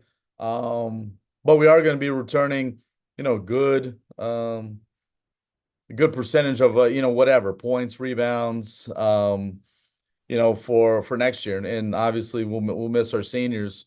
Two of them, we have two guys who kind of play that other guard position a little bit, that play decent minutes, and that's it. And we love the guys that we have coming filling in. I think that's the thing. You look down and you'll look at, Jared Townsley's numbers. You're like, why this kid can shoot? How come we don't play him more? Or Christian Wynn or whoever it may be. And those guys are ready. They have a year kind of under their belt, learning the system a little bit, understanding the culture and what we're trying to do on both sides of the ball to kind of step in. But I'm obviously really focused on this year, but I'm also excited for the future. I think you can obviously do both. That's kind of where I was thinking was, yes, obviously the hyper focus is right now. And you can never bet on the future. You can't say, well, it's no big deal right now. We'll go win the championship in the conference next year, because you don't know what tomorrow will bring. So obviously the focus is on the now, but I find it fascinating on what you guys have in terms of coming back. And this conference, listen, when you won it in 2018, I don't think the conference, well, I know the conference wasn't nearly as deep as it is now. Is that a testament of the parity that we've seen throughout Division III now for 10 some odd years, growing? It hasn't been the same. It's growing. Or part of it, this COVID year that they've got one more year left in, that you're kind of experiencing, obviously, transfers. Where do we put that this ARC has gotten deeper? Yeah, I'm not sure if I have the answer for that. We ourselves, although we have one of our seniors right now that's fifth year, and we have a kid who's a junior, will be a fifth year. I wouldn't say we've used it a lot, but a little bit. That's obviously helped us. I just think it's been I've been in the league now I think this is my 8th year in the league, and I think I've just seen a steady improvement over the 8 years that I've been here. And I don't know if that's just a testament to the coaches and I think we have great coaches in the league, focus, but I think the coaches have obviously gone out and recruited good kids. So I'm not sure if I have an answer for that, but I do think, even if you look, when I first got into being a head coach on the East Coast 20 years ago, back when it was the IIAC, it was good. Buena Vista used to win it a lot, but I think you've really seen a change in the past maybe 10 years. Which is great, which is what you want to do. You want to coach in one of the better leagues, have guys push every night, which these, coaches and players and other teams do. So I'm excited for the league, in the future. Hopefully this year, we were talked about a lot this year, which is the flyover states, we love. So hopefully we can, not fly under the radar too much after the season. Hey, quickly, I know you got a movie to go watch. Ryan, any recommendations? Let me know. I haven't figured it out yet. I mean, the latest Mission Impossible movie will certainly let you just enjoy it. Depends on what you're in the mood for. What's Oppenheimer apparently is out. I haven't watched Oppenheimer, it yet. I think that might have been the one right there. There you go. Kids at home, they're at school, wife's working. Right. It's literally the calm before the storm. There you go. Been a thing I've done for a while. There's the latest Furious. If you're a Fast and Furious fan, there's X that's out. I don't know, just throwing some ideas around. Hey, Ryan Scott had a great article a while back, but we hadn't had a chance to talk to you about it. You and Josh Merkel coming from the same coaching tree per se, with your times at Eastern Connecticut under Jeff Neubauer. Eastern Kentucky, yeah. Eastern Kentucky, right. Sorry, I think I said Kansas. No, sorry. you're Kentucky. Looked the word Kentucky, didn't say it. Quickly, it's amazing how many coaches come from similar backgrounds or have understandings that I find it funny when coaches decide, we were talking off air with Alison Montgomery about this, didn't get it on air. Coaches try to hide things. Like, you all know everything, and you know enough coaches out there. Isn't this just about execution? Like, if you have the same background as Josh Merkel, he ends up doing it a little bit differently, even if it's similar at Randolph-Macon than you do. Isn't this just about understanding what works for your team and executing than worrying about what coaches can figure out, what they can't figure out by watching game tape? Well, I do think it's a bunch about execution, absolutely, and how you can get your team to execute. I also think even though everyone comes from the same background and everything's out there on the internet nowadays, Mark and I came from, Neubauer, but we still go about things very differently. Just because of our personalities. We're very, very different individuals. He attacks the game. I don't think he minds me talking about him. And if he does, I don't care for him. He's an unbelievable defensive-minded coach. I mean, he does a great job, whereas I'm probably a little bit, although this year has been a little different for us, more of an offensive-minded coach. It's what do you focus on in practice? What are the things that you're just not willing to you're not willing to do poorly. Like you want to make sure that you emphasize those things. So you take things and you emphasize a little different, because at the end of the day, and I think I developed this, towards the end of my stint at Alfred, is I was coaching other people's personalities, because that's the way I thought I was supposed to do it. Like, you really have to coach your personality. And that makes it more fun for you. I think it makes it more fun for the guys. And I think it helps you continue to learn a little bit when you're wanting to know about things that fit your personality as a coach. And everyone just has different personalities and goes about it differently. So I think that's a big part of it. And then within that, yes, you have to go out and execute it. You can't just have something different, but then you still have, the devil's in the details no matter what your emphasis is, and you have to be able to coach those details. Hey, well, I appreciate your time, sir. Really do. Great insight. Thank you for that. Great to chat with you. It's been a little too long. That's primarily my fault. We'll fix that in the future. No, it's great. No, I've always enjoyed coming on here. This is good. Thanks for everything. Absolutely. Well, as always, we give the coach, though, the final word. Any final thoughts you want to share with those tuned in today? Oh, well, I would say, if we are fortunate enough to move on, first of all, expect an email if we lose. I've said that, but it's going to happen. But I would say if we're, fortunate enough to make this NCAA tournament, that a lot of people know Nebraska Wesleyan. We're out here. 5 of the 8 teams that we have to go to in conference, we spend overnight. They're over 6 hours away, like all that. So we travel a lot. Our guys don't mind it. They get used to it, whatever. If for some reason we don't host, and maybe committee members watching this, I'd love to be shipped off to some place that has, great food. I don't want to necessarily put the cart before the horse.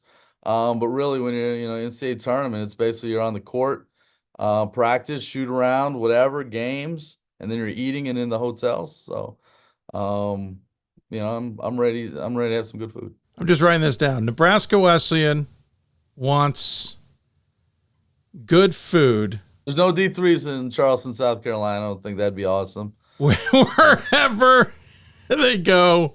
Yeah, good food.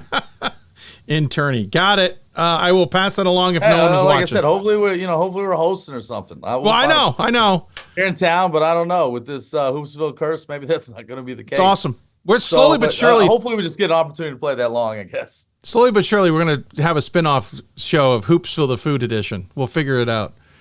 Hey, Dale, thanks for the time, sir. Take care of yourself. We'll talk to you soon. All right, thank you. Dale Wellman joining us on the Hoopsville Hotline. All right, we got a new criteria for travel now. Teams want good food, so you got to send them to a place where they're going to get good food. I kind of dig it. We'll see where the hosts are available and see where we can send Nebraska Wesleyan, albeit if they're not hosting. All right, we'll take a break. When we come back, we'll jump Anderson men's basketball patiently waiting on the line. We'll talk to them coming up next here on Hoopsville. We've got more schools than Division I, more fans than Division II, and more upsets than March Madness. There's nearly 850 programs with over 11,000 games leading to 2 national championships. And we've been covering it all for over 2 decades. From Eastern to Occidental, from Puget Sound to Piedmont, from Southwestern to the University of New England, and from Hope to Calvin. Nobody covers Division III basketball like we do. We're D3Hoops.com at www.D3Hoops.com. Coach of the Year, Administrator of the Year, All-America Team, Wade Trophy. The WBCA doesn't just honor coaches, but players, administrators, and much more. The WBCA strives to honor those who have contributed to the advancement of women's basketball. Celebrate the present, honor the past, look to the future.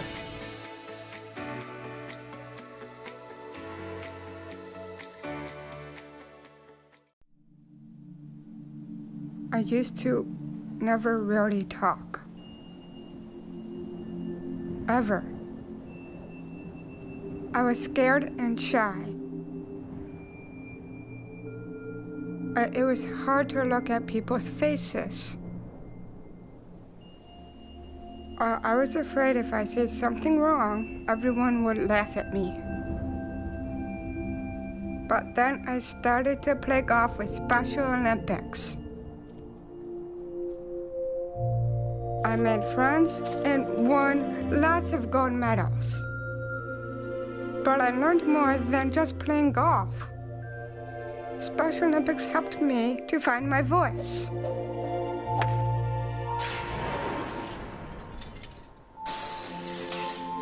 And now everyone else is speechless.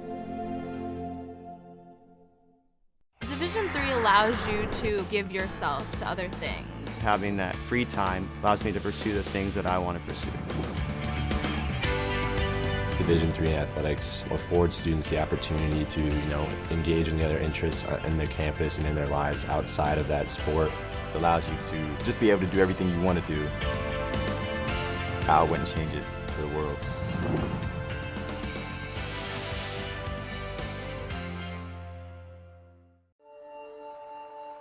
We are calling you, all of you. We are calling all Division III schools to join our cause. It's on us to start the change. It's on us to be the change. It's on us. It's on Division III. It's on all of us to stop sexual assault.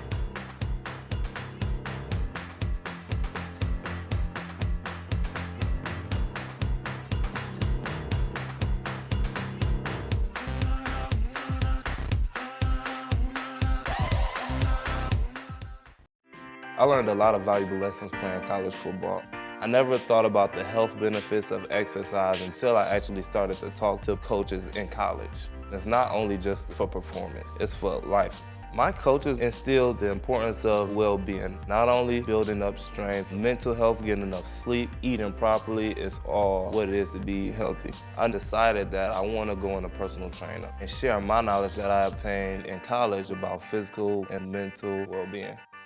We've got more schools than Division I, more fans than Division II, and more upset. And I just realized my audio has been the wrong source the whole time. You've been listening to an audio ad break the whole time. Apologies, everybody. I am here. We were talking about Anderson and the HCAC and not getting them on the show and talking about a spinoff of the Hoopsville show. We'll get back to all that you missed while the ad break was running. Carter Collins joins us on the Hoopsville Hotline. Good to have you, sir. Hope you are well. What people didn't hear is I made a reference to getting you on a couple weeks ago when the Baltimore Ravens were doing so well. Your Anderson Ravens looking for another conference title. How comfortable are you? We're doing all right. We're not too comfortable. We got a few really good teams coming in for the conference tournament. You're talking about the Heartland Conference, and historically that's been a conference of parity for sure. So we're happy with where we're at right now, but not feeling too comfortable. I don't think it's ever smart to be too comfortable this time of year, but definitely appreciate you having me on. Happy to be here and talk some hoops with you. Yeah, I appreciate you finding the time, especially us running late. Hey, started the season 3-2, and ultimately, 4-2. Sorry, I did the math wrong there. 7-3. And really, what's interesting is your last loss happened in mid-December. You all started, 7-3 at that point. I'm sorry, no, there was an early January loss. So at that point, you were 10-4. You're now 21-4. Losses to Manchester in conference, Trine out of conference, Franklin in conference, and Carthage out of conference, with wins over a Wabash team, jumping out at me for sure.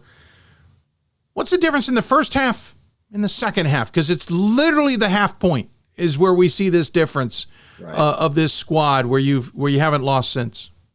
Yeah, I think it's a couple things. I think first, we really made a big effort to challenge ourselves with our non-conference schedule. And we knew that coming out of that unscathed was, going to be extremely difficult, potentially near impossible. You play Trine, you play at Wabash, you play at DePaul, you play at Carthage, you play at North Central. And certainly we got a few wins in those mixes in the mix there, but a couple of those teams were able to get us as well, really good teams there.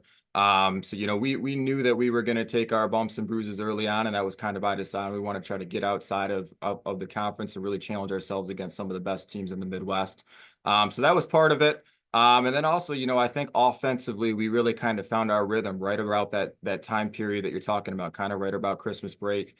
We made just some very slight tweaks to what we've been doing. We started really trying to push the pace and play as up-tempo as we possibly could. And that's been something that's worked really well for us. We're continually to putting big numbers up on the scoreboard. We've been over 100 sometimes, over 90, some others. So I think really just kind of finding our groove offensively kind of right about the midpoint of the season was important to this run that we're currently on right now. It's got to be confidence building as well to know you can win this conference. You can be in the NCAA tournaments because you've done this before. Transylvania was certainly having a good season at one point. You distanced yourselves by 2 games from them and 4 games from Hanover and Manchester. You certainly took advantage of those opportunities. Sweeping Transylvania, we should add.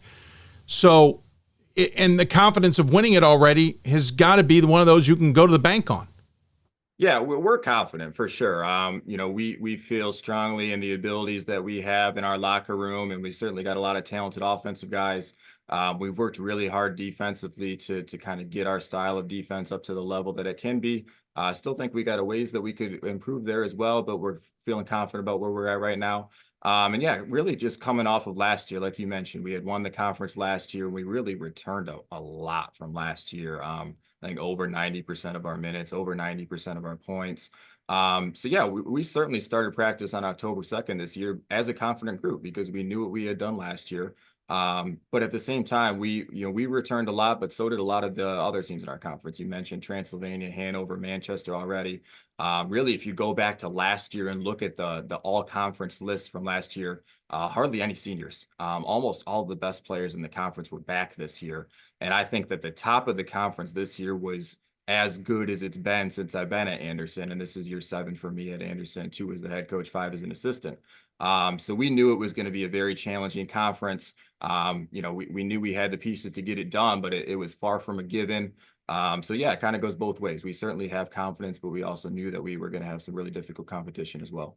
You got 4 seniors on the squad, but again, it's not just about those seniors. You say about everybody coming back in terms of, hold on, I clicked on the wrong thing. There we go.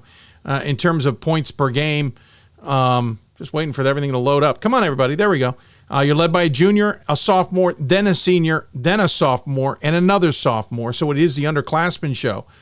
Tate Ivanyo is leading the way at 16.6 points a game as a junior, and Bryson Huckabee at 14.3 as a sophomore. Then it's Cam Smith as a senior at 12.7, and Elijah Mattingly at 12.1 as a sophomore, the other sophomore being Kenny Troutman at 7.3 per contest.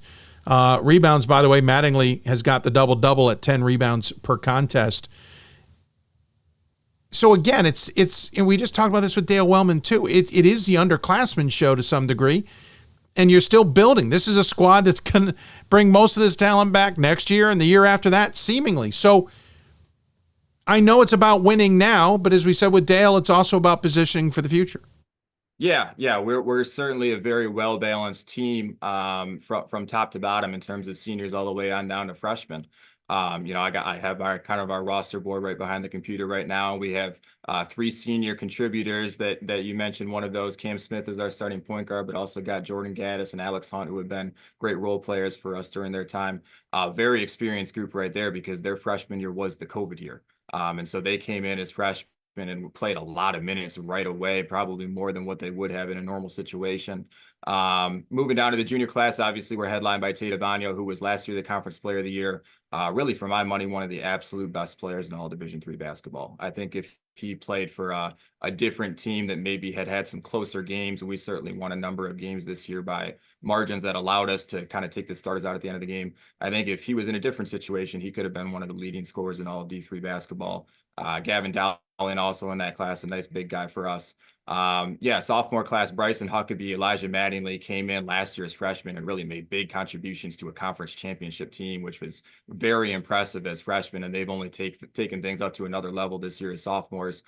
Kenny Troutman entered into our starting lineup this year as a sophomore after really not playing much last year. And then we've even got some good freshmen, Bryce Williams, Rob Davidson, very physically impressive guys. They're making their mark on our program immediately. And so you hit it right on the money. We think that, we feel good about where we're at right now, but we got pieces in our program to hopefully continue this kind of run that we've been on right now with some conference championships and maintain this level of success moving forwards. Interesting, ahead of you here in the semifinals is Manchester, a team that you split the season with back on January 10th. That was the last loss. It was at their place, lost by 2. Made up for it in the final game of the regular season with a 10-point win at home. And, oh, hey, congratulations. A week later, you get to play them again in another conference tilt, this time in the semifinals. Obviously, the bye was important. Give yourselves a week break to kind of recharge the batteries and get ready for this. But you have an opponent that you just saw and you just beat by 10.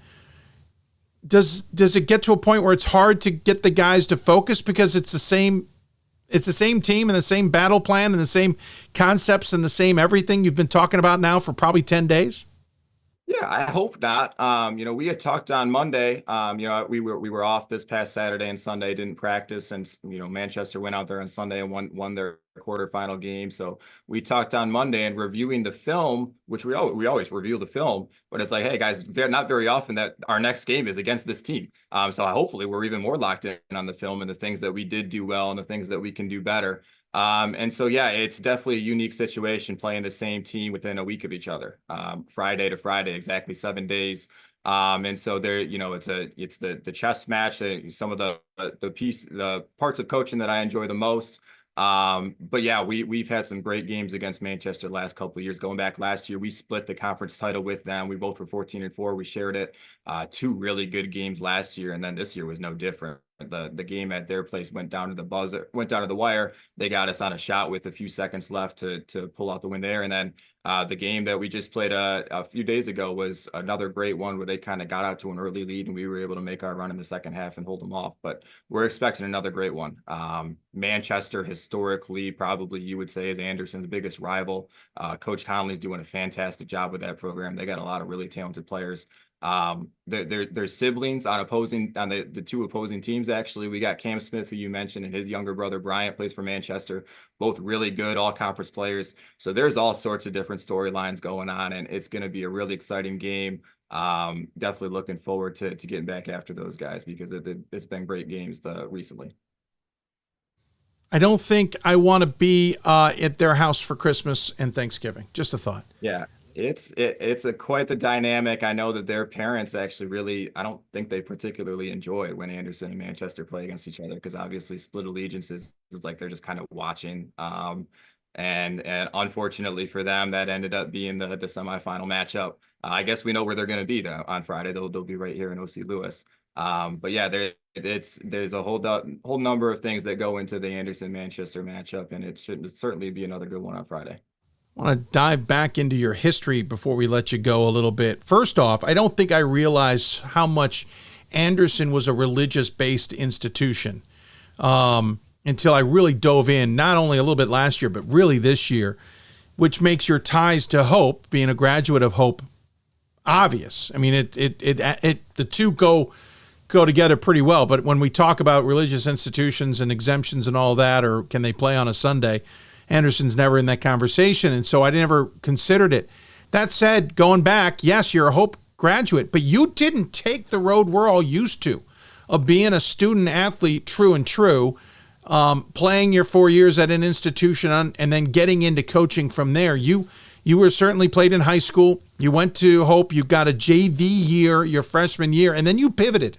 And you went straight into being a student assistant coach and really learning the job earlier than most learn it. And maybe that gave you a bit of a leg up because as a result, pretty young coach as a result to take over for a program and become a head coach somewhere. And because you already came with 3 years of experience at least prior to that. Yeah, potentially. Yeah. So I was, a decent player in high school, all conference, all that stuff, and went to Hope College and played on the JV team my freshman year.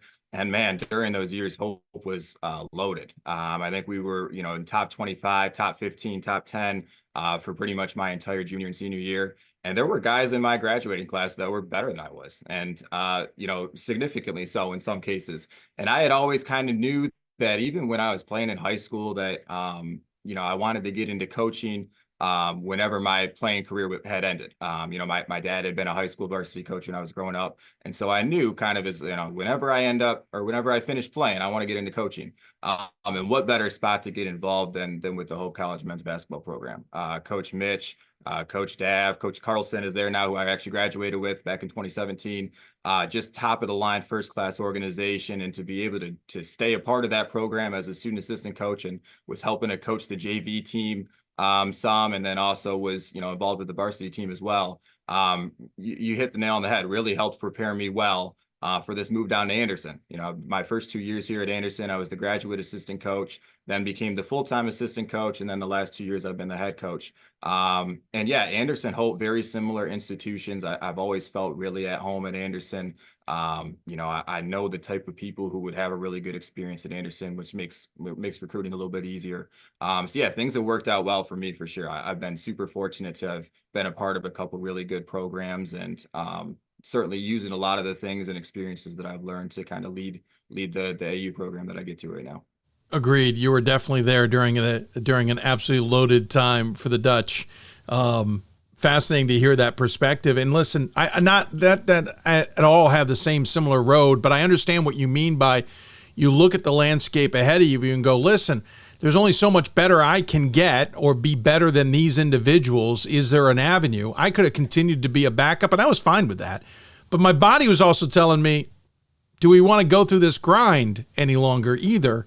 Or can we pivot and start doing something else? So I can appreciate that perspective. And certainly the coaching side of that took flight, and congrats and all that, because you've done wonderful at Anderson. This is a program we really didn't talk about prior to your arrival. So you've obviously made a huge impact, and it's working.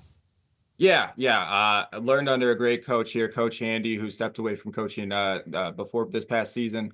The transition really was easy because I had been an assistant at AU for 5 years. So, it's not like I'm coaching guys who I don't have relationships with or hadn't recruited or gotten to know. The transition was super easy from the relationship perspective. The transition was super easy from a culture perspective.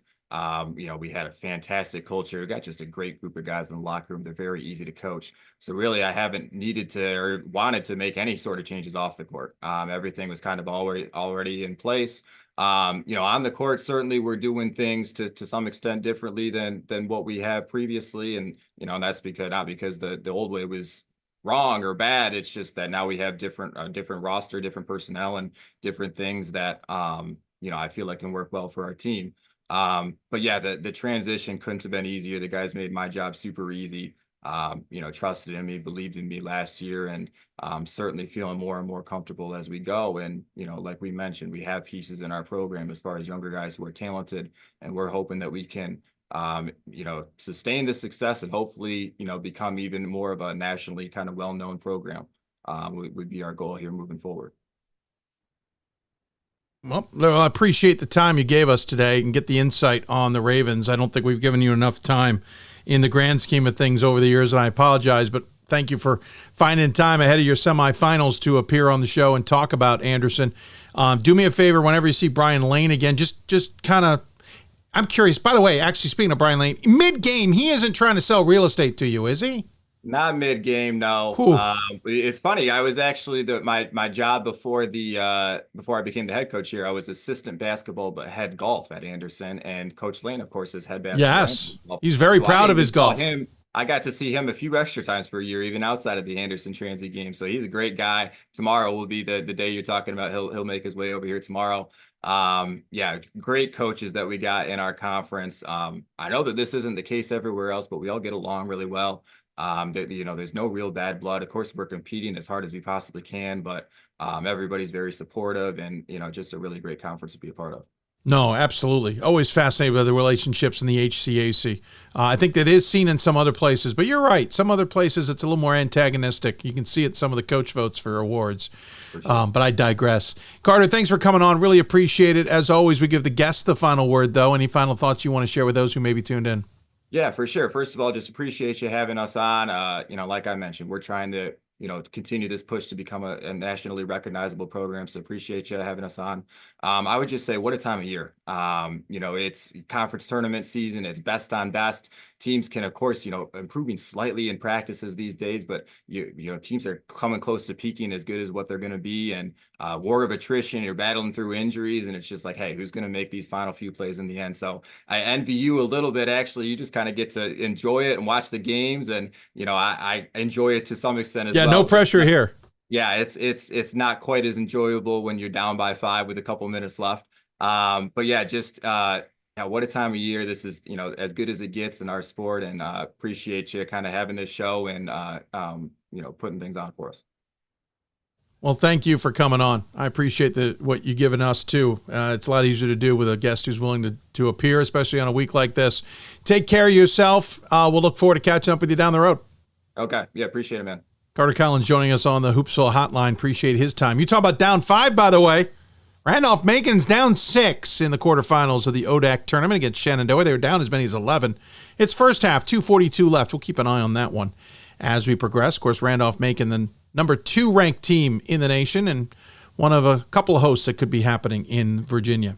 We'll take a break. When we come back, we'll pivot, and we'll talk Marymount men's basketball with Chris Rogers. He'll come on the show to talk about his Saints squad and the AEC. You're listening to Hoopsville, presented by D3Hoops.com from the NABC studios. The National Association of Basketball Coaches is the nation's premier professional development and advocacy organization for basketball coaches at every level. The NABC strives to serve as the voice for coaches on national issues while advancing the core value of leadership, service, advocacy, education, and inclusion. To learn more about the NABC and to become a member, visit NABC.com and follow the NABC on social media at NABC 1927. That's NABC.com or NABC 1927 on social media. Something I discovered in myself is that if I have a goal, I can accomplish it. It's a well-rounded experience. At a Division III school, you primarily a student athlete, so the school is really shaped around you developing yourself as a complete individual. It helps a lot that you have a family with your team that can guide you.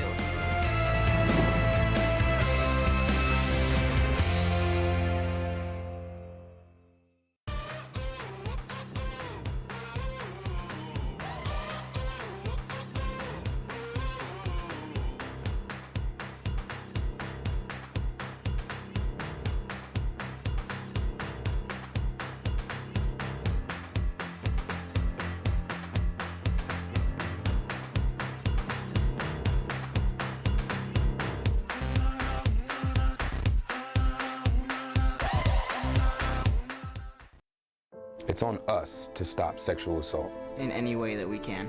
To get a friend home safe. To never blame the victim. It's on us. To stand up. To make our community safe for all. It's on us. It's on us to look out for each other at parties. It's on us. To be more than just a bystander. To step up and say something.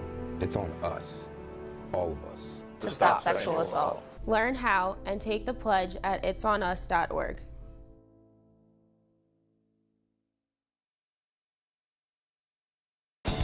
These are your teams, your players, your community of fans. This is where they play, where they practice, where you cheer. At every meet, every event, every game. Your community is passionate, dedicated, supportive. You know the tension of a close game and the thrill of the win. So while you're cheering, keep an eye out for anything out of the ordinary. If you see something suspicious, say something to local authorities. I learned a lot of valuable lessons playing college football. I never thought about the health benefits of exercise until I actually started to talk to coaches in college. It's not only just for performance, it's for life.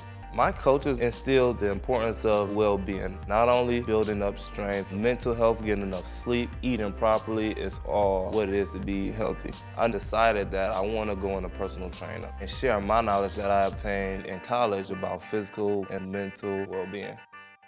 For the love of the game, but for those of us who are Division III student athletes, it's more than that, a lot more. Sure, the game is important, but as we work so hard to build both mind and body, it's more about team.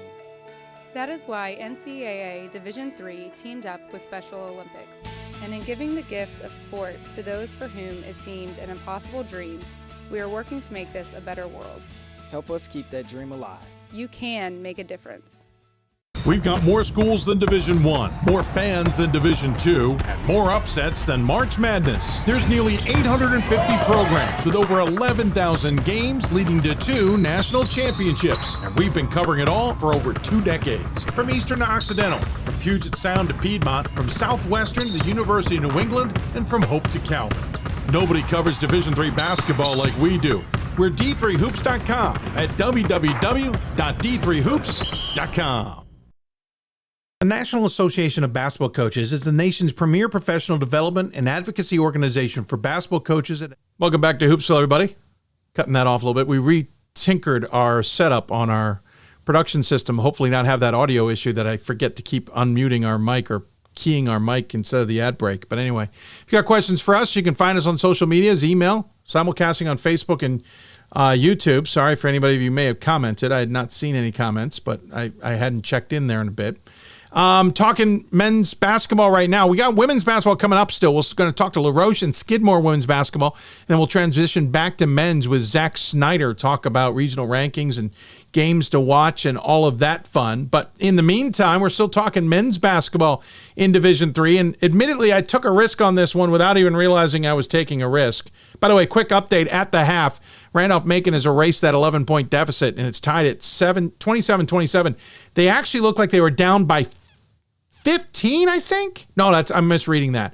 Sorry, they were down by at least 11. They went on a 12-2 run in the last 6:56 and a 5-0 run in the last 2 minutes to tie the game at 27 apiece with Shenandoah at halftime down at the Salem Civic Center. Back to my point. I sent out a request, apparently wasn't paying attention to dates, and realized after I sent it that this team could easily be out of the conversation by the time the show hits. So I appreciate them at least winning in the semifinals of the conference race over Immaculata 73-51. They'll take on Gwynedd Mercy in the Atlantic East title game coming up on Saturday, I believe. Joining us on the Hoopsville Hotline, it's our friend Chris Rogers from Marymount. Sir, welcome to the show. Good to see you. It's been too long. Thanks, Dave. Appreciate you having me on. Yeah, a little risky. You guys had a game in between my email and the show against Immaculata, which listen, you had lost to by 11 last time out. I really went down the rabbit hole on that one. I know you'd beaten them by 2 at your place earlier in the season, but had to be a little bit of a nerve-wracking semifinal there because that's a team who certainly seemed to know you. Yeah, we had 2 really competitive games, and we came out on the short end at their place. So definitely nervous. Wanted to be on Hoopsville, so knew we had to win. And but I got our guys. I was definitely more nervous than our guys, so that's a good thing. And they showed up and played well. So I was really happy with the effort, and I'm happy to be on the show today. I don't think it's a surprise that a coach is more nervous than players. I think to some degree that's because coaches, you're always thinking about 100 things that the player would never consider. That said, it is the semifinals. I can understand if the players would be a little bit more nervous. when you prep for these kinds of games, when you understand in your scenario, we don't see you in the regional rankings, we can extrapolate out that at-large option is probably not there. When you know it's win or your season is done, does that make it, I assume that makes it more nerve-wracking? I think generally, yes, it does. I think that we have some older guys who have been there before. And I don't want to say they know how to handle it, but because they've been there before, they handle it better than they did in the past. So I think our older guys really conducted themselves in a more business-like manner this week. And even though, yes, coaches are thinking of, 100 scenarios that they're not, our guys stayed focused. And I think they were just ready to play. I think they were excited to play. They didn't need me in the locker room. I don't really need to say anything. And that was always a comforting thing for the coach. Like when you were in the locker room at pregame and you feel like these guys need you to say something spectacular, that's never a great feeling. But they didn't need me last night. So we were joking with Dale Wellman earlier. If you have multiple scripts ready to just pull, hey, I need script B today. It's nice when you don't have to pull any. Yeah, for sure. Good day when that happens. Playing at home is obviously key too. We used to joke way back in the day when Pat and I used to visit far more often than we do now. There was a bit of a bandbox at his echo chamber. I would come out of there with a headache. But I know a lot of that has changed, and I'm definitely saying it tongue in cheek, but you guys have the advantage. First, you got to get down to Arlington, Virginia for a lot of these schools. It's a travel trip. This is the furthest they're going to go for the most part in conference games, and you get to stay at home. That's a distinct advantage in this conference. It absolutely is. Obviously, we make a lot of trips to Pennsylvania and New Jersey. So there's the flip side of it. But yes, I guess because we make so many, we're kind of used to it. So not that it wouldn't be if we were going to Gwinnett, that it wouldn't be an advantage for them. But it is nice to be home. This is the third year in a row, I believe, that we're hosting the conference championship. So I know what the crowd's going to be like. Our guys, again, maybe know a little bit more what to expect or how to prepare going into it. And, I'm not going to sit here and say we have an advantage, but I'm happy that we are playing at home.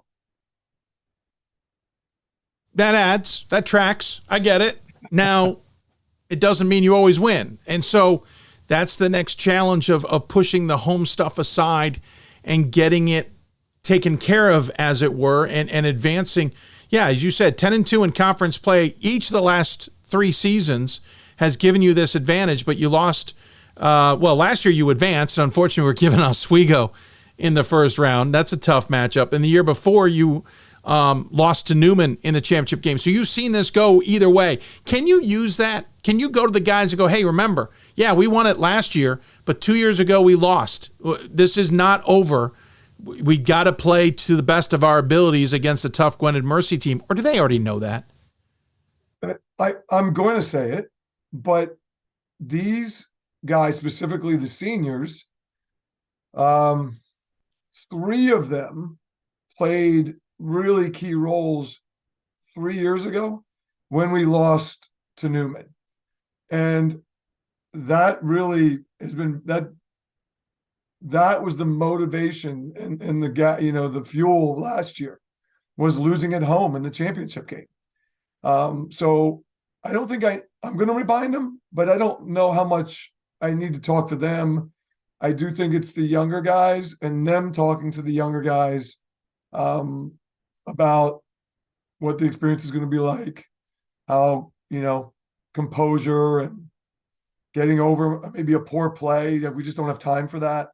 And that, yes, we are at home, but Gwinnett's going to come to play. And just like any team that has an opportunity to go to the tournament, whether it's home or away, and they're well coached and, and our guys have to be ready. I just think that the seniors have a little better idea because, again, they have been able to do it 2 years in a row already. So the younger guys, we'll see. Yeah, I don't know a John Barron squad that doesn't come ready. for any scenario, no matter what their talent level may be. Earlier this season, you beat them by 15 on February 10th. And you saw them on January 17th and at home and barely got past them by 4. Obviously, it's going to be competitive. Quickly looking at this team, you talk about the seniors. It's a very senior-laden squad. You've got 1 graduate student and 5 seniors, 1 junior, 3 sophomores, and 5 freshmen. And when you look at the stat sheet, it's almost all of those players. Montel Cooper leads the team, 14.5 points a game, 5.5 rebounds per contest. I think he's got the most steals on the team. He does. Assist-wise, he's also number 1. Marcus Stubbs, another senior, 12.8 points a game, Wyatt Hockenberry, another upperclassman, 9.8 points a game. Marcus Bennett, 9 points a game. These are all seniors or graduate students. Isaac Harris is a first non at a sophomore at 8.4. So there's a ton of now, right? Not guaranteed they're coming back for that extra year. There's a lot of this is it. This is the opportunity. Got to take advantage of it now. 100%. And they're conducting themselves that way, which I'm really happy about. There's just their urgency and the leadership that they're providing and the way they're just conducting themselves in practice. I mean, our practice has been really, again, efficient and businesslike, not without some fun and a little bit of emotion, but definitely I haven't walked out of practice recently upset about effort or attitude or anything like that. So I do appreciate those guys. All talented guys. We have a 5th senior, Jack Farley, who has been huge as well for us. So he's not going to stick out in the stat sheet, but he's made key threes. He was in the all-classic team at Penn State Harrisburg earlier in the year. We played in the classic at Lynchburg, and if had they done a team, I think Jack would have been all-classic at that too. So those guys have been really big, and I think they're still hungry. I don't think that last year was enough for them. Well, and that makes for a dangerous team. Obviously, yes, made the tournament last year. Oswego State, who was a buzzsaw of a team, rolled through you guys. But again, you know that you got to win to get in, and then just I know not just be happy you're in the NCAA tournament. I don't mean it that way, but you got the goal accomplished of cutting down the nets, especially at home, and getting that opportunity to hear your name said on Monday. That can be a real good motivation. This is an interesting conference too. This is a conference that got built, I think, with a lot of great intention and to be a really competitive, strong conference. And unfortunately, you guys have taken some slings and arrows, to be completely honest. You have taken some body blows with Wesley getting closed down by being bought out, by Cabrini being closed down now after this year and being bought out. There's an element of what's next. I'm sure you being the most southern school, especially now that Pratt has been added, I assume you'll take the Acela to that game. Thinking about it. Yeah, right? I mean, it's not a bad option. No. I've done it. I've gotten up to New York and back in one day using the Acela. There's got to be an element of what's next and what's our future, right, Chris? I'd be lying if I said I didn't think about that. Obviously, as a coach who's a non-admin, I have zero control over it. So right. I obviously learned to try to compartmentalize that part where I know that I don't have any say in this. I think you could call our conference resilient, and we figured it out. Obviously, losing Wesley was a good program, good men's basketball program. And obviously good in other sports too, but I mean, they were consistent because they were a good program in the CAC. So for us, as just focusing on men's basketball, that was a blow. Cabrini is a traditionally strong program, and now for them to be out of it, yeah, I mean, it's unfortunate. We have certainly increased our travel. Which we'll adjust to because, like I said, we're used to traveling up there anyways. But the league, I would say, has gotten significantly more balanced too, meaning there's no bad teams in our league. I mean, I think Cabrini going into the year, knowing they were closing, right? Those kids could have packed it in, kids could have left. I mean, Cabrini won several games, took everybody to the wire. I mean, they were talented. They played hard. John Showers has done a great job at Marywood. I mean, they're a pain in the butt to play against. We lost to them at home. So, the conference, good conference. But losing members, I don't know if that kind of masks like how good it is or how competitive it is. Because from the outside, you're like, well, that conference just doesn't have, people are dropping out. So I think a little bit of misfortune, some weird timing, COVID, and hopefully we can just kind of make it through and keep building a strong reputation as a competitive conference, maybe a conference that some other schools want to join, and just help the whole league. So we'll see. Again, if I knew anything that was going on, I'd be a little more confident, but I don't. So we'll just continue to be the southernmost school in the league and try to win games. And, hey, shameless, because I'm a former CAC guy too, but kind of missed the days of the CAC maybe. Well, there were some easier trips for sure. And those were great rivalries, So I will tell you this, Dave, when Salisbury comes here and CNU and Mary Wash, there's still that feel. I have a longtime assistant coach who, this is how long ago he was, Ted Bardash. Ted, yep. Chuck Drizel's assistant coach at Marymount. I remember. Yes, so been in the CAC for, and Ted always comes down right before, we go up for tipping. Goes, Coach, there's a CAC vibe up there. I can feel it. So those games are still fun. We still have that because we get to play all those guys in the non-conference. But yes, but different times for sure. I should point out Chuck Drizel's dad just recently died, Lefty Drizel. Yeah. Tie into Chuck recently seems like he's doing okay. But I ran into him a couple of years ago at a local high school down near you. Yep. Yeah, seems to be doing well. Hey, Chris, could talk to you forever.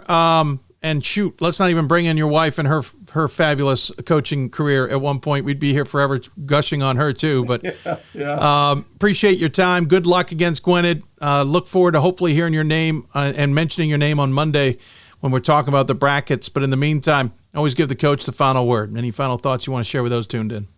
Like everybody, I just thank you for giving Division III a platform and all these kids who go out and compete and work just as hard as any kid at a higher level, and sometimes with a lot less resources. So, having this, I think, is great for the sport, but specifically for this level and for our kids. So thank you for that, thank you for having me on. Like I said, I'm glad we could get a W and I could participate and for the exposure for the league and for our program.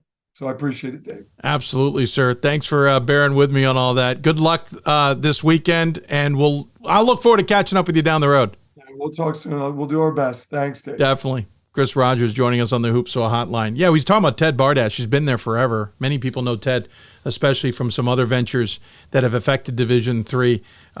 You look at Ted Bardash's history, it's incredible. But, man, he is rooted in CAC as much as Chris and the rest of us in the history of that conference. Take a quick break. When we come back, we'll switch gears, talk women's basketball, head up to La Roche.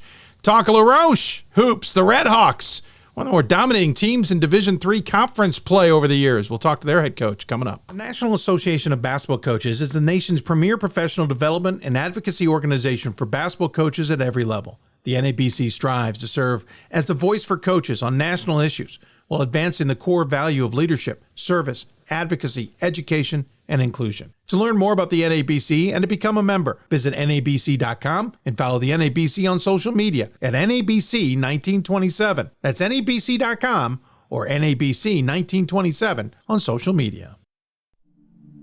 I used to never really talk. Ever. I was afraid if I said something wrong, everyone would laugh at me. But then I started to play golf with Special Olympics. It helped me to find my voice. And now everyone else is speechless.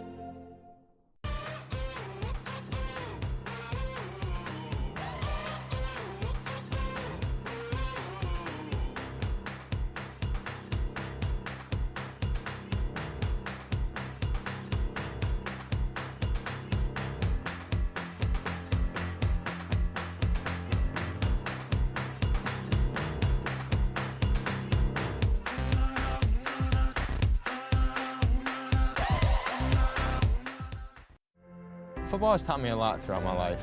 It's definitely had a huge imprint on who I am as a person. Competing at a Division III level created that opportunity for me to go to college. Not only was I the first one in my family to graduate college, but I was really the first one to even go.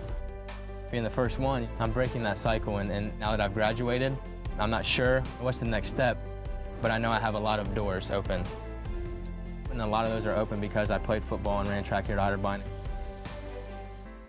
We've got more schools than Division I, more fans than Division II, and more upsets than March Madness. There's nearly 850 programs with over 11,000 games leading to 2 national championships. And we've been covering it all for over 2 decades. From Eastern to Occidental, from Puget Sound to Piedmont, from Southwestern to the University of New England, and from Hope to Calvin.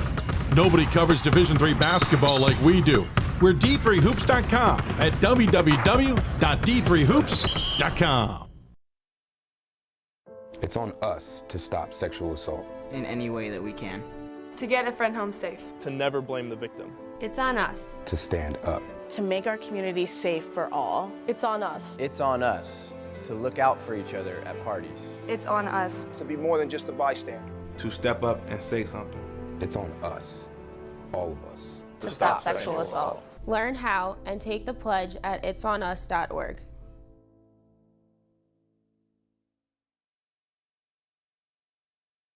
If I lose, I'll respond with respect.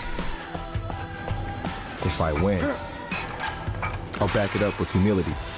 If I fail, I'll rise up with honor. It's tough for us to put it all on the line. Don't undo my hard work with poor sportsmanship. Respect. It's the name of the game. Coach of the Year, Administrator of the Year, All-America Team, Wade Trophy. The WBCA doesn't just honor coaches, but players, administrators, and much more.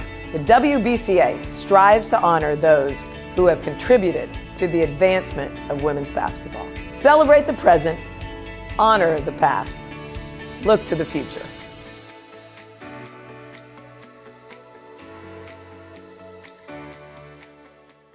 The National Association of Basketball Coaches is the nation's premier professional development and advocacy organization for basketball coaches at every level. The NABC strives to serve as the voice for coaches on national issues while advancing the core value of leadership, service, advocacy, education, and inclusion. To learn more about the NABC and to become a member, visit NABC.com and follow the NABC on social media at NABC1927. That's NABC.com or NABC1927 on social media.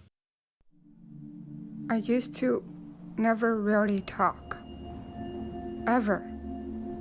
Cutting that off because we're running a little bit long, but we'll keep going. Switching gears, talking women's basketball now. I went and dove into this. I couldn't believe just how dominating this team has been in their conference since, at least the last 3 seasons. They've won 45 of 47 games with a conference title to boot.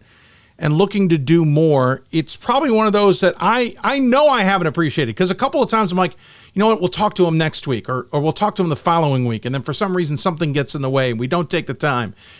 This coach joined me on a great segment we had a couple of years ago on Hoopsville talking about African-American coaches in Division III and hoping to grow that number. We hadn't got a chance to dive in and talk about her team enough.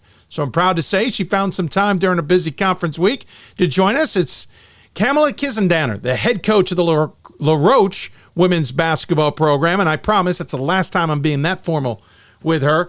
Coach, thanks for joining me on the show. Great to have you. Listen, 45 out of 47 wins in the AMCC. That's nothing to sneeze about in any conference. That's pretty darn impressive. Yeah, it's crazy. We've definitely been blessed here with a ton of great student athletes. We wouldn't be who we are without them. That's the key. And I see pictures that get shared with me on your team. And what I find interesting is there's a relaxed feel, it seems. When I see you in the huddles, I see you in mid-game, post-game, everything. Everyone's excited there's a camera there. There's excited that they're playing the game. They're excited they're with you. You guys have a different energy than I think a lot of teams bring, even when those teams are relaxed and excited. Do I have the right feel from way far away? I think so, because when you prepare and you practice the way that we do every single day, I feel like, we make our practices so much harder than the games actually are sometimes. So I think by the time it's showtime, they're like, okay, let's go. Like, we've already been challenged in practice, so why not just, come and put on a show and show them what we've been up to. I mean, when you're on the floor and you're like, well, geez, coach said this would be tough, and said it would be tough. This is easy. That's a big difference. Listen, the AMCC is certainly not one of those conferences that I think is people would put in the upper echelon, but it's not easy either. Penn State, Barron, Altoona, Greensburg, Pitt, Greensburg, Mount Olive, West Just, Pitt, Bradford, Alfred State, Hilbert, and Wells. It's evolved. Wells certainly has been a challenge, I know, for other reasons. You guys had a game just a few weeks ago postponed against them, I guess essentially canceled. I know it's not the most challenging conference on paper, but there's some travel involved, and there's the grind involved, and everyone knows you. Knocking off Roche right now is a feather in the cap. How are you able to stay above the fray, considering you went undefeated at 17-0 this year, you went undefeated at 14-2 last year, 14-2 the year before that, and by the way, the year 1920, you went 18-2 in this conference that year. How are you staying above the fray?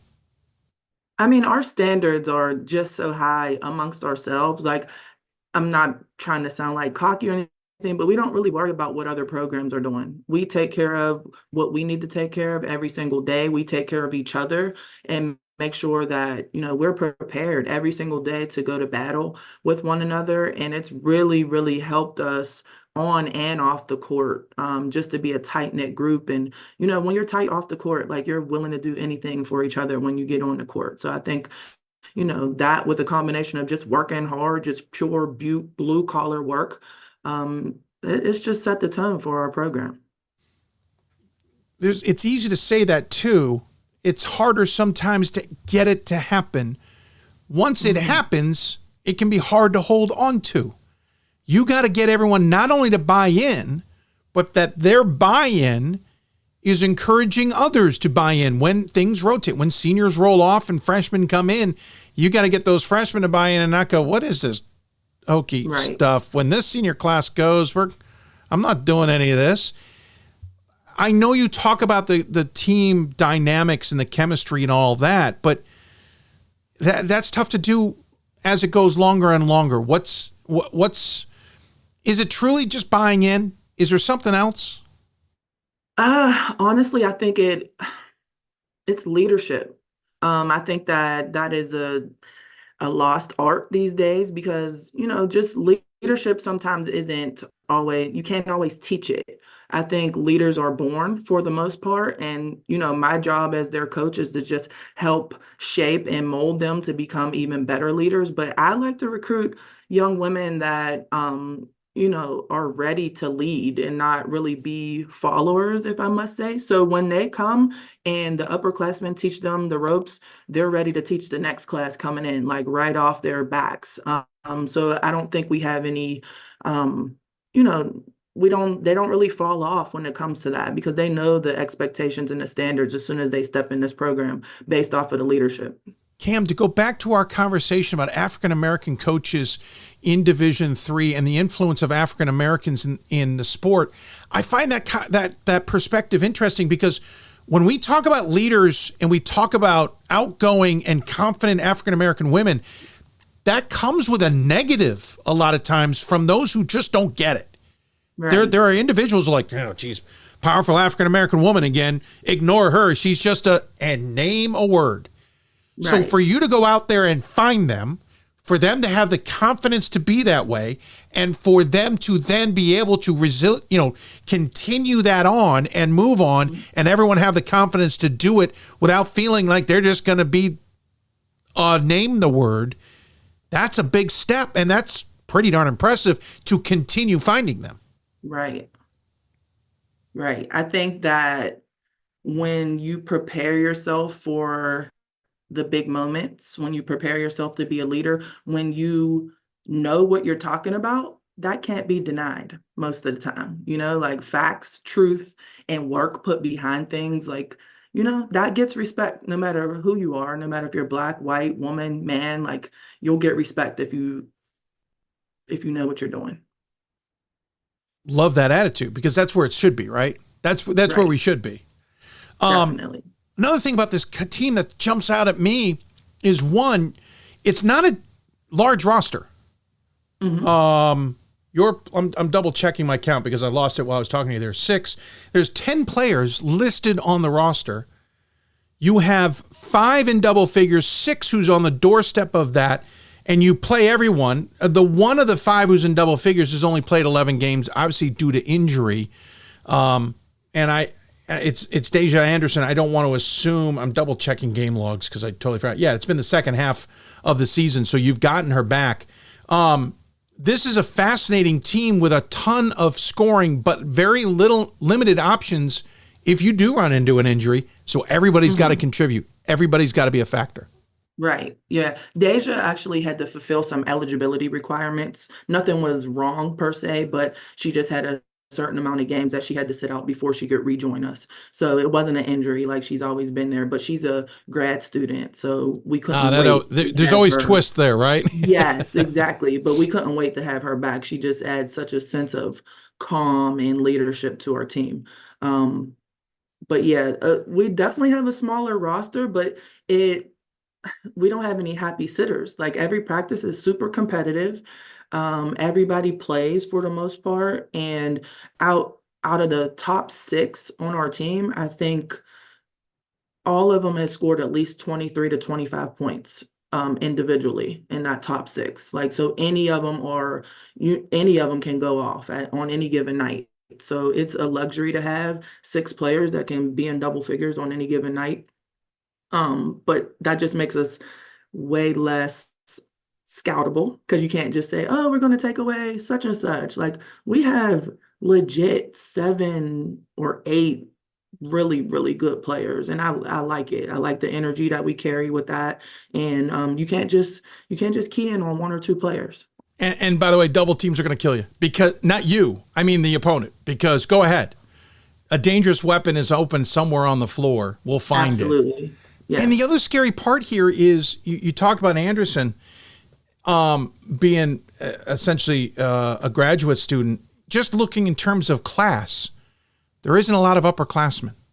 And I just mean in the sense that you will lose them. We only lose 1 this year, and everybody else is coming back. We lose yeah, Roche that's scary. If I'm in the AMCC, I'm just about done with this.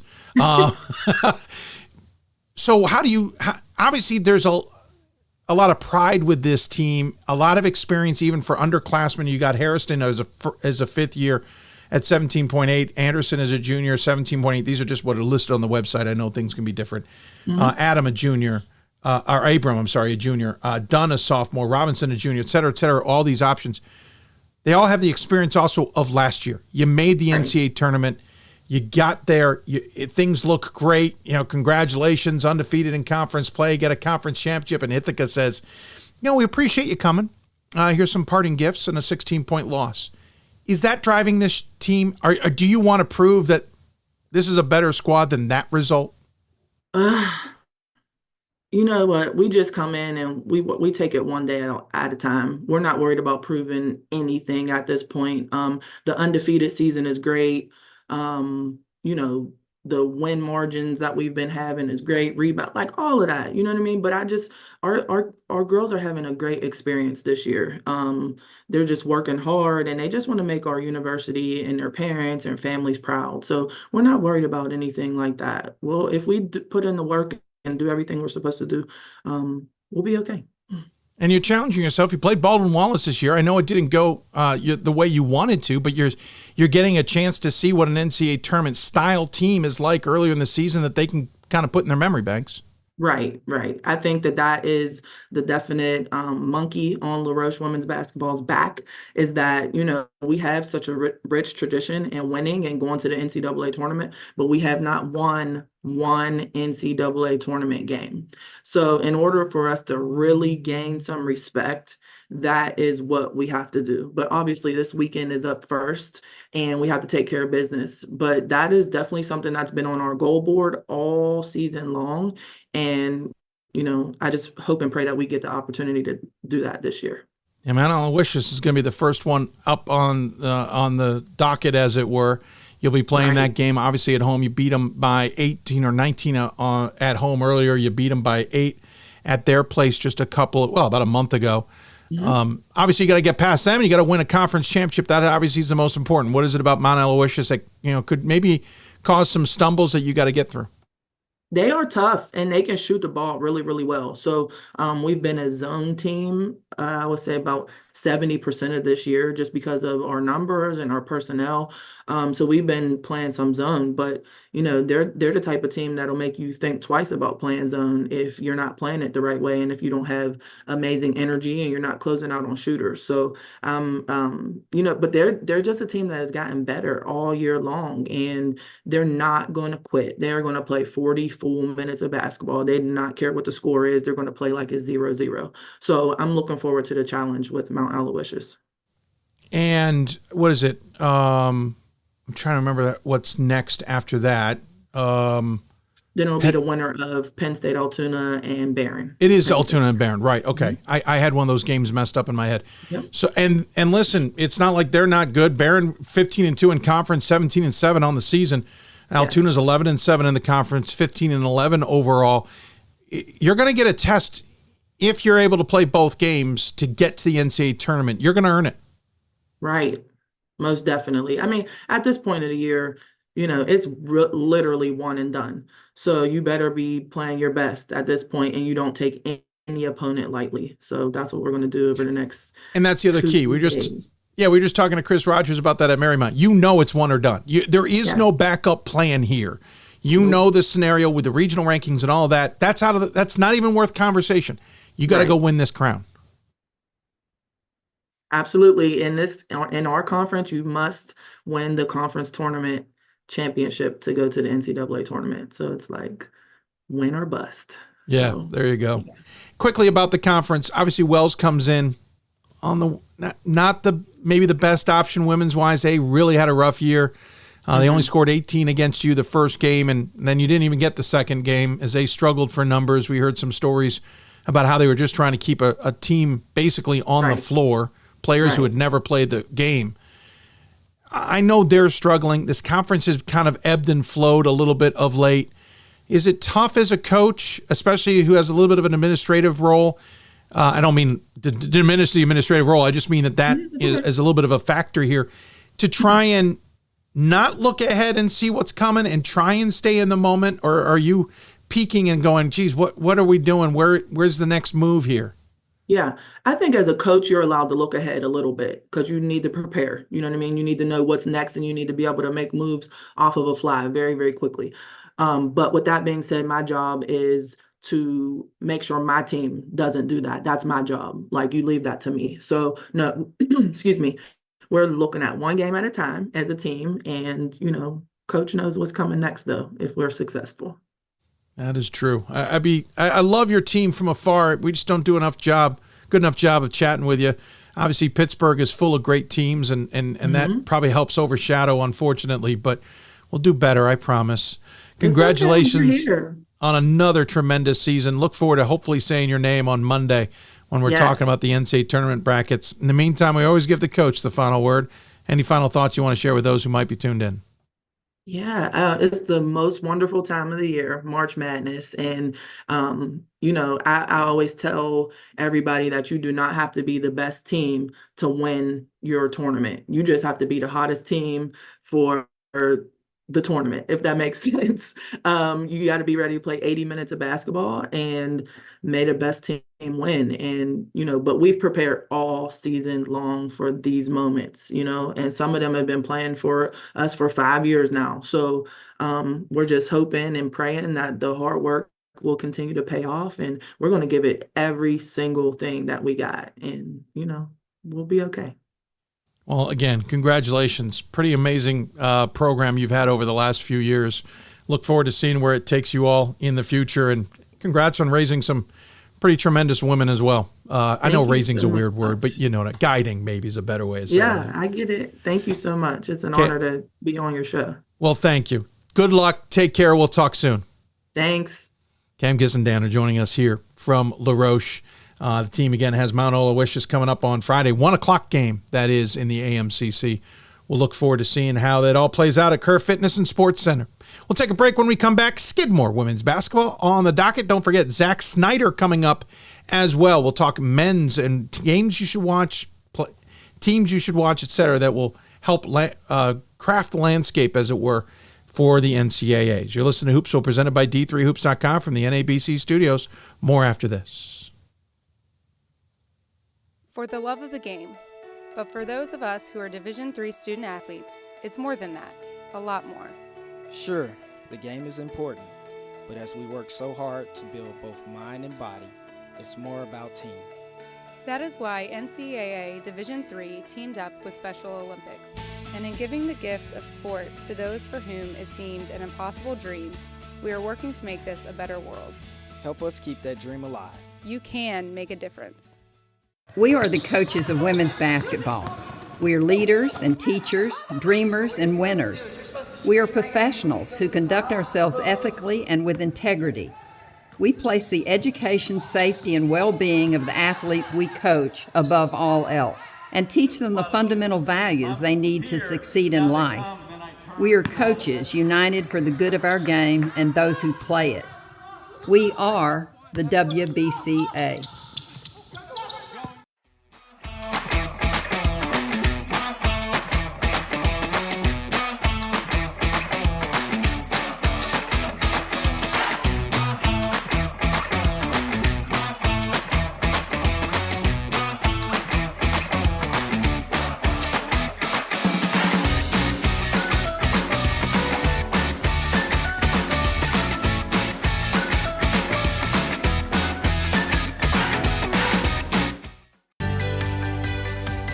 Responsibility is being accountable for your words and actions, first and foremost. It also is an obligation to be a positive influence in the communities around you. Being in a D3 program, you're going to have lots of different opportunities. You're not just an athlete, you're also involved in student life. Your academics are extremely important. We give a lot of our student athletes responsibilities right from the start by giving them leadership opportunities, by having them engage in the community, be a positive influence. That's being a responsible person. There are over 480,000 college athletes. Only 2% will go pro. That means over 470,000 will not get a shoe contract. No autographs. No private jets. No fan clubs. No Hall of Fame inductions. Instead, they will walk away with something much more valuable.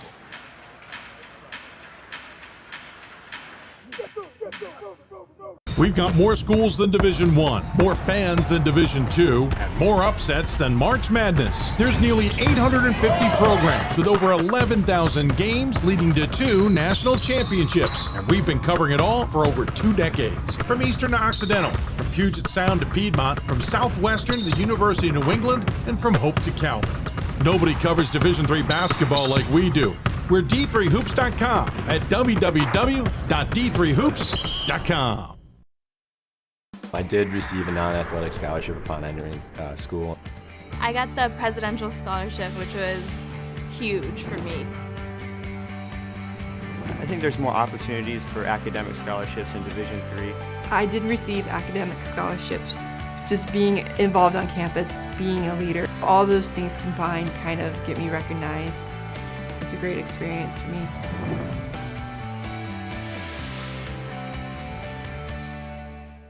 The National Association of Basketball Coaches is the nation's premier professional development and advocacy organization for basketball coaches at every level. The NABC strives to serve as the voice for coaches on national issues while advancing the core value of leadership, service, advocacy, education, and inclusion. To learn more about the NABC and to become a member, visit NABC.com and follow the NABC on social media at NABC1927. That's NABC.com or NABC1927 on social media. Welcome back to Hoopsville, everybody. Continue to watch the Randolph-Macon and Shenandoah game. Ooh, easy for me to say. It was tied at 50 a moment ago. It's now 51-50 Shenandoah with 5:40 left to go in the second half in the ODAC men's basketball tournament. Daniel Mbengwe is 6 of his last 7 from the floor as Randolph-Macon. I was mentioning Mbengwe, a Randolph-Macon player, just took the lead 53-51. Good back and forth affair there. Do not turn off our broadcast to watch that. You can find another screen and put them both on. Do not turn this off. Good Thursday afternoon show. Jammed it with a lot of guests. We got one more coach to talk to, and then we'll pivot and talk to Zach Snyder about how a result like this one with Randolph-Macon and Shenandoah could dictate some things this weekend. We'll also talk any questions that you may have sent in. I got that good one from Phil earlier. We'll see if there's others out there that might want to ask us questions. All that information sitting at the bottom of your screen. Emails, social medias, etc. And then the upper part of the screen telling you, well, there we go. Upper part of the screen telling you how much we've raised so far this year. 1.3%, I think that is. We got to get a little bit better, folks. You can find out ways to donate at a later date. Let's get back to our coaches, shall we? Enough yammering from me. Women's basketball is our topic right now, and Skidmore women's basketball is in the midst of a fascinating race in the Liberty League. And obviously we're past the race point because we're into the conference tournament, but that doesn't make it any less interesting to talk about. This, I think we really saw this was in the regional rankings, because you got 3 teams essentially in the battle here: Vassar, Skidmore, and Ithaca, who have distanced themselves from everybody else. Everybody in those 3 has got 21 or more wins, with Vassar leading the way at 23 with 17 conference wins. Skidmore at 21-4, 16-2. Ithaca 21-5, 14-4. And someone's day is going to get ruined, because guess who's playing in the semifinals, the Liberty tournament? Skidmore and Ithaca. Who better to talk about this than Skidmore? Because I randomly chose. We haven't talked to the Thoroughbreds that much, so Jessica Turner gets a shot at the Hoopsville Hotline. Thanks for joining us, Coach. I appreciate it. No, thank you for having me. I'm happy to be here. Well, I'm sure you're happy now. It's the prep work that I know is anything but fun. You do have Ithaca ahead of you. We'll point out, first off, that Dan Raymond's squad, as we mentioned, is 21-5. 14-4 overall. They did lose to Vassar 2 games ago. Oh, they lost to you guys. That's why I wanted to have you on. I kid. What jumped out at me was in that loss, and they lost to you twice in a span of basically 2 weeks. 2 weeks, yeah. You beat them on the road 66-59, and then you beat them at home, and this is not a typo, 50-26. How did you hold a Dan Raymond squad to 26 points? You know, we really buy into defense, period, here at Skidmore. That's a buy-in, all right. It's actually my one of my seniors, whenever we have recruits visit, the first thing that she'll see if she sees us walking around with her crew is say, "Do you like defense? If you don't like defense, you can't play here." And it's like a running joke on our team. But no, in all seriousness, you know, we've really been focusing in on that this year. And you know, all credit to Ithaca, though. That is a really, really good team with so many scoring weapons. And you know, it's always a dogfight, Skidmore and Ithaca, when we play each other. And you know, we just had that game, but I will say that tomorrow is going to be a dogfight. And I don't anticipate seeing that same Ithaca team that we saw 3 weeks ago now, I believe, tomorrow. They're playing really well right now. They're putting the ball in the basket, and yeah, it should be a really good game.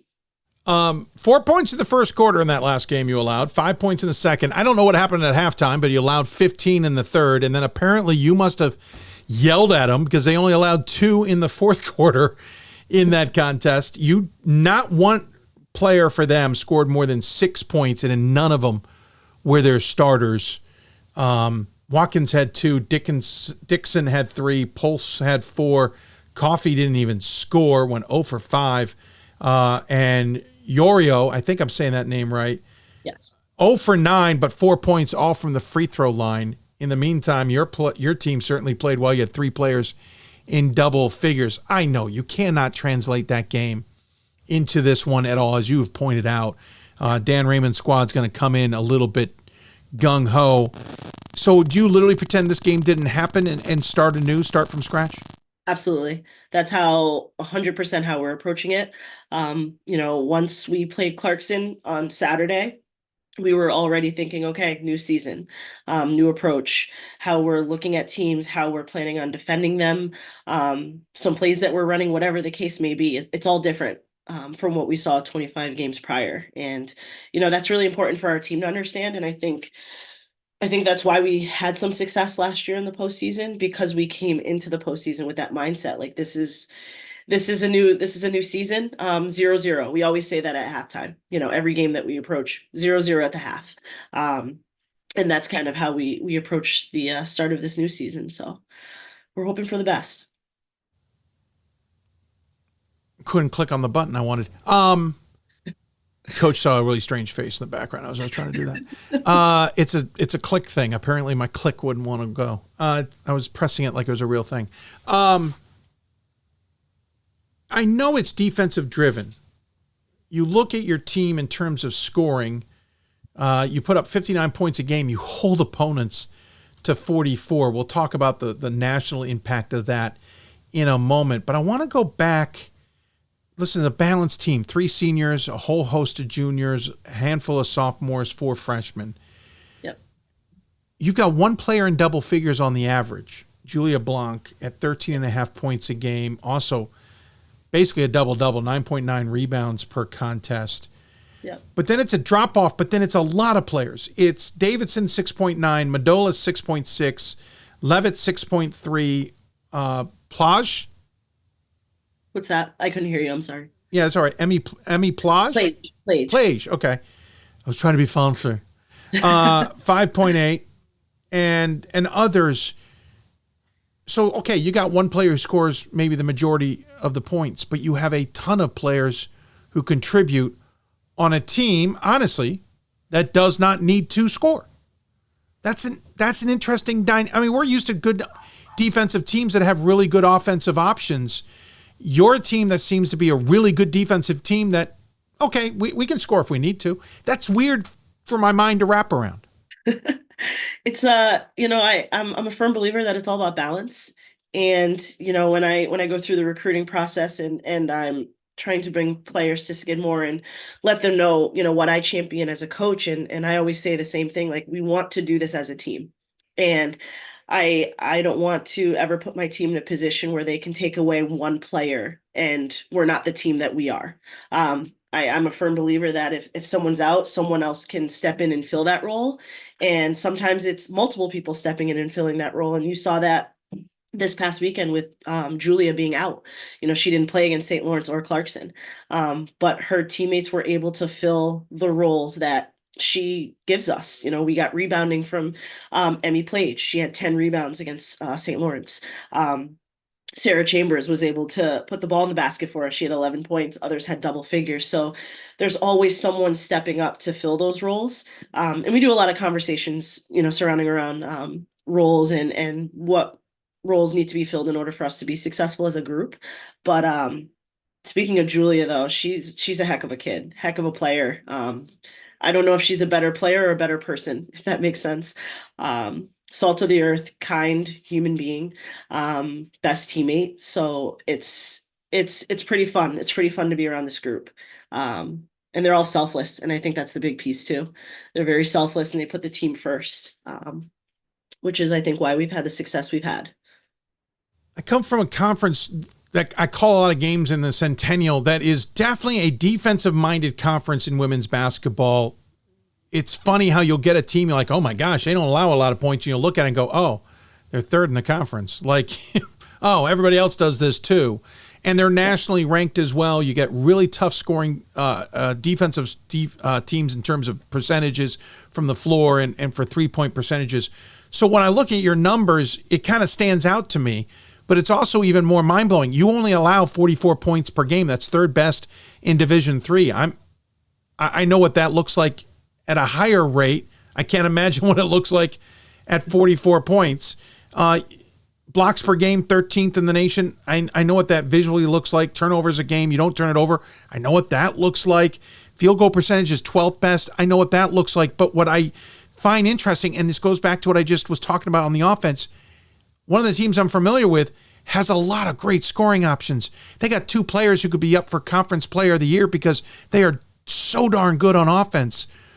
I'm trying to imagine in my head a team that just stifles everybody on defense and I guess comes down on offense and goes, oh, let's see, what do we want to do today? Like, how does you talk about the recruit on campus, oh, I hope you like to play defense. How do you get everybody to buy in and say, listen, our biggest priority is not worrying about whether you can put it up? It's tough. It's tough. I think once everyone buys into the fact that we're not going to be able to accomplish the goals that we want to accomplish as a team without each other, it makes sense. If we want to try to do it on our own, that's great. I have a lot of players in my team that are capable, more than capable. They could be on any team and averaging double digits. I know that. But if they want to be on a team with the goals that we have, they understand they have to do it together. And when all 5 people on the floor touch the ball offensively, we are a really, really good team. And that's what I let them know. We watch film and they see it too. We share the ball. We make teams defend us. That's our goal. We defend and then we make teams defend us on the offensive end. And that's kind of how we're putting the ball in the basket, to be honest. And then Julia, as I mentioned, is a huge piece of that too. She's a great inside-outside player, and she's also a pretty good passer too. So she's able to dish the ball to her teammates when she's double teamed or off of offensive rebounds, whatever the case may be. So it works. I know it's crazy, but it works. Is the conference kind of dictated? If you were in another conference, maybe the defensive mentality would still be there, but not be as stringent? Is it because you're going up against a Dan Raymond squad who certainly has always had a defensive flair to them? You're going up against, who am I blanking on? A Vassar squad who certainly has had that. I assume that's kind of driving the ship here. Yeah, absolutely. I mean, in terms of the non-conference schedule, we've done a pretty good job of holding non-conference teams too. It's something we practice. It's something I preach as a coach. Defense wins games, rebounding wins championships, and that's what we do. And that's what we practice daily. So I don't know if it would change too much based on the conference. It's just, I guess, as a player, how I was introduced to the game, and something that's always stuck with me, and I've carried it through in my coaching career. So I don't know if the conference would change anything. I just know I'm always going to be a defensive-minded coach, and that's how I'm going to approach it. No, it makes sense. But, I mean, you lost to Trinity, but you held them to 51 points. You lost to Williams, who's a good team who missed the NESCAC tournament, held them to 53 points. So, it still translates there. You guys are in an interesting situation. We looked at the last regional rankings. Vassar is sitting in the number 2 slot ahead of you, granted thanks to a 2-0 head-to-head, and you're ahead of Ithaca, thanks in part to what you did against Ithaca. But you're in an interesting spot here all behind New Paltz. Can you feel comfortable that if you unfortunately lose in the semifinals or championship game, that there's an at-large path here, or are you going to have to take another mentality, and that is, we can't rely on the at-large? We can't rely on the at-large. Even if I felt good about it, I'd say the same thing. We don't really talk about it too much. I know that I have some very, very intelligent young ladies on my team, some math majors. Okay. Very interested in stats. So they're always looking at things and tweets. Sure, they're diving in the rabbit hole. Oh, they are like going down that rabbit hole. And I always let them know we're in control of our own destiny right now. And that means that we have to take care of business. And that's the only focus I want them to have. I as a coach can think about those things. My assistant can. That's great. That's fine. But I know that we just need to take care of business. And that's all there is to it. And not rely on luck. You create your own luck. That's something I believe. So in your tenure, 1 conference championship, 1 NCAA tournament appearance. I think they all took place last year. Got to the second round of that tournament. It certainly was an impressive run. I know that's probably fueling this team a little bit too now, because you know what it's like to beat a very good Johns Hopkins team 62-59 and then run into a really tough squad and lose 59-50. That's got to be part of this as well, right? Yeah, absolutely. As you mentioned, you get a taste of it, and of course you want to be back there. So there's always that fight and wanting to get back to the tournament. But again, one day at a time, one practice at a time, one game at a time. So it's a fun time of year, as we've been saying. It's also a stressful time. So I appreciate you finding the time to join us. I'll let you go. I know you want to get focused on Ithaca and what you got ahead of you, and possibly a rematch with Vassar on the other end. Remember, it's always tough to beat a good team 3 times. So I'm saying you have an advantage. It is. In the meantime, though, we give the guest the final word. Any final thoughts you want to share with those tuned in? Just thank you for having me. I've never done this before, so I appreciate your time, and this was a blast. I appreciate and all that you do for D3 hoops in general. Thank you. Well, thank you, Coach. Yeah, we should have gotten you on sooner. That's on us. I'm glad you found a spot to join us. Take care. Good luck this weekend. We'll look forward to catching up with you. Thank you. Have a good one. You too. Jessica Turner joining us from Skidmore. Good team there. Of course, out of Sarasota Springs.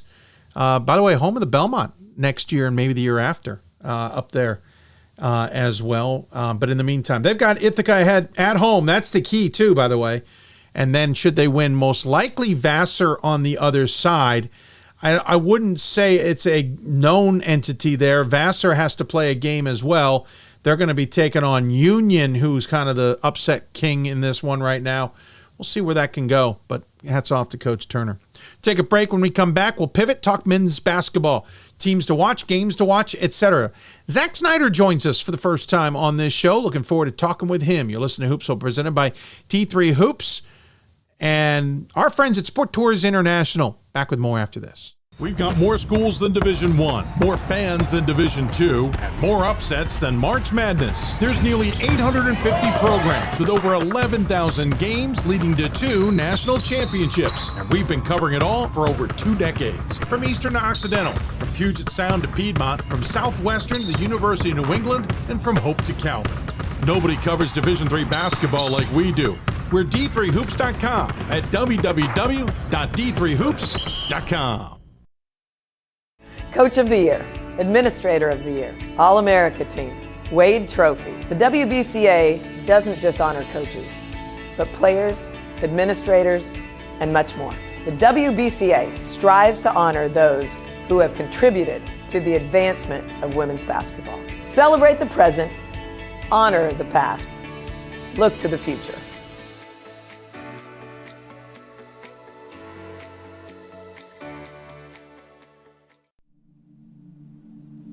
I used to never really talk. Ever.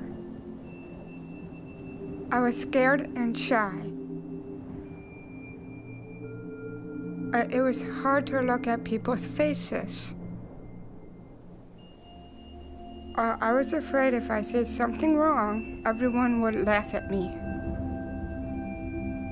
But then I started to play golf with Special Olympics. I made friends and won lots of gold medals. But I learned more than just playing golf.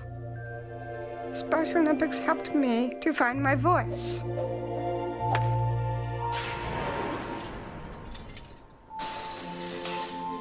And now everyone else is speechless.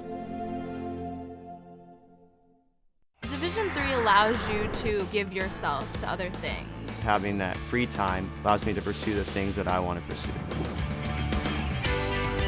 Division III athletics affords students the opportunity to, engage in the other interests in their campus and in their lives outside of that sport. It allows you to just be able to do everything you want to do. I wouldn't change it for the world.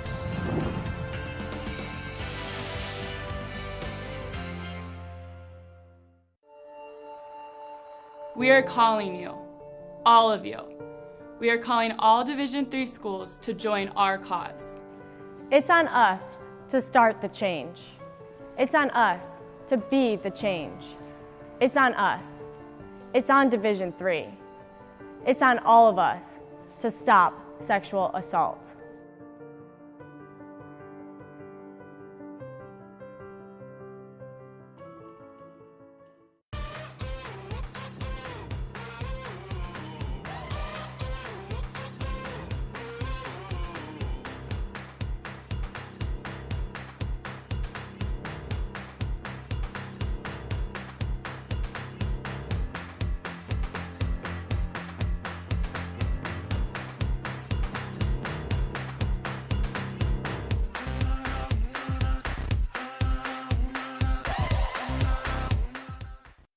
I learned a lot of valuable lessons playing college football.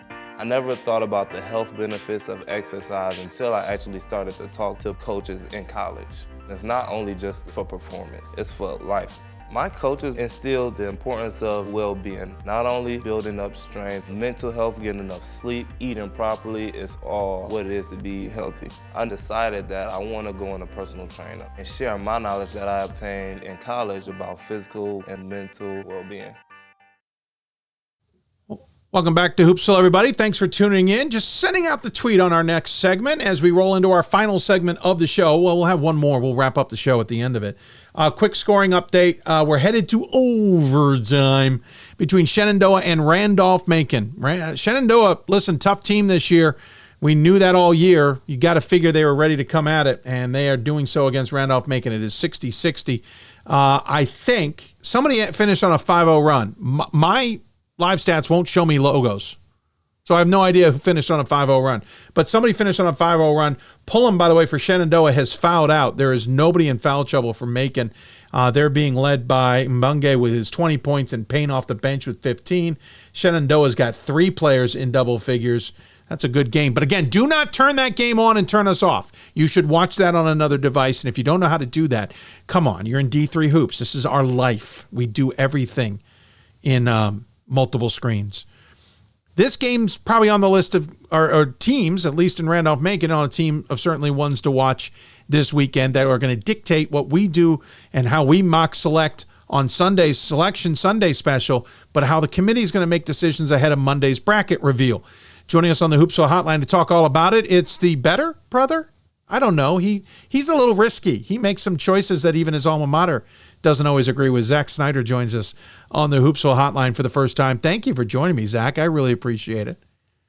It's great to be with you, Dave. I am the senior brother, but I will readily admit to being the junior member of the D3 DataCast, but it's a pleasure to be with you all the same. I don't know, sir. I keep the senior title. It's okay. I think you can go for it. First and foremost, a game like Randolph-Macon's having in the quarterfinals against the Shenandoah, that can ruin a few days, could it not, if this goes the wrong way for the Macon Yellow Jackets? You know, while I'm sure they would love to win the conference tournament, I don't think that there's really a lot at stake for them. I think the strength of their resume is locked in such that they're going to be one of those top 4 overall seeds. So I don't think that they are really going to be losing out on anything. In fact, they will be probably gaining a bunch of rest that they will get having, if they do lose here. So we'll see. I think maybe the more interesting thing is, listen, the ODAC has 4 really strong tournament teams here. So it would take someone other than Randolph-Macon, Hampton-Sydney, Guilford, or Virginia Wesleyan to win this conference tournament for this to be like a bid thief situation. However, if I'm remembering the bracket correctly, Guilford, Virginia Wesleyan, and Hampton-Sydney are all on the opposite side from Randolph-Macon. So a Randolph-Macon loss here means that at least in the ODAC tournament final, we would have that opportunity for there to be, a bid thief situation. Yeah, so I think you're right. A little bit interesting in how it would open up the bracket for either Shenandoah, Roanoke, or Washington and Lee. That's a good point. No, I think you're exactly right on that. And I think, yeah, good point. Interesting part. You still think they're okay to host? I think they're okay. I think. Okay. I mean, they were number 2. I get that, but still, you never know. Yeah. I think no matter what happens here, Randolph-Macon and Hampton-Sydney are locked in as top seeds. They're going to be quadrant type teams. So we'll see. Hey, let's dive in. We did with Scott Peterson on Tuesday. Scott had the tough but amazing opportunity to be able to react to the regional rankings the moment they popped up on our screens. You got a couple of days to chew on the fat, and you and I are talking off air. You didn't think, and no disrespect to you guys, I didn't get a chance to dive into your bonus broadcast, but you guys didn't think that there were a lot of surprises, maybe a team in one slot where you had them in another, but it was splitting hairs. I wanted to dive in on Region 5. I know Region 5 very well, and I found it interesting what they did with the Centennial Conference. You had Swarthmore at 6, Gettysburg at 7, Hopkins at 8. I'm sorry, Swarthmore 5, Gettysburg 6, Hopkins 7.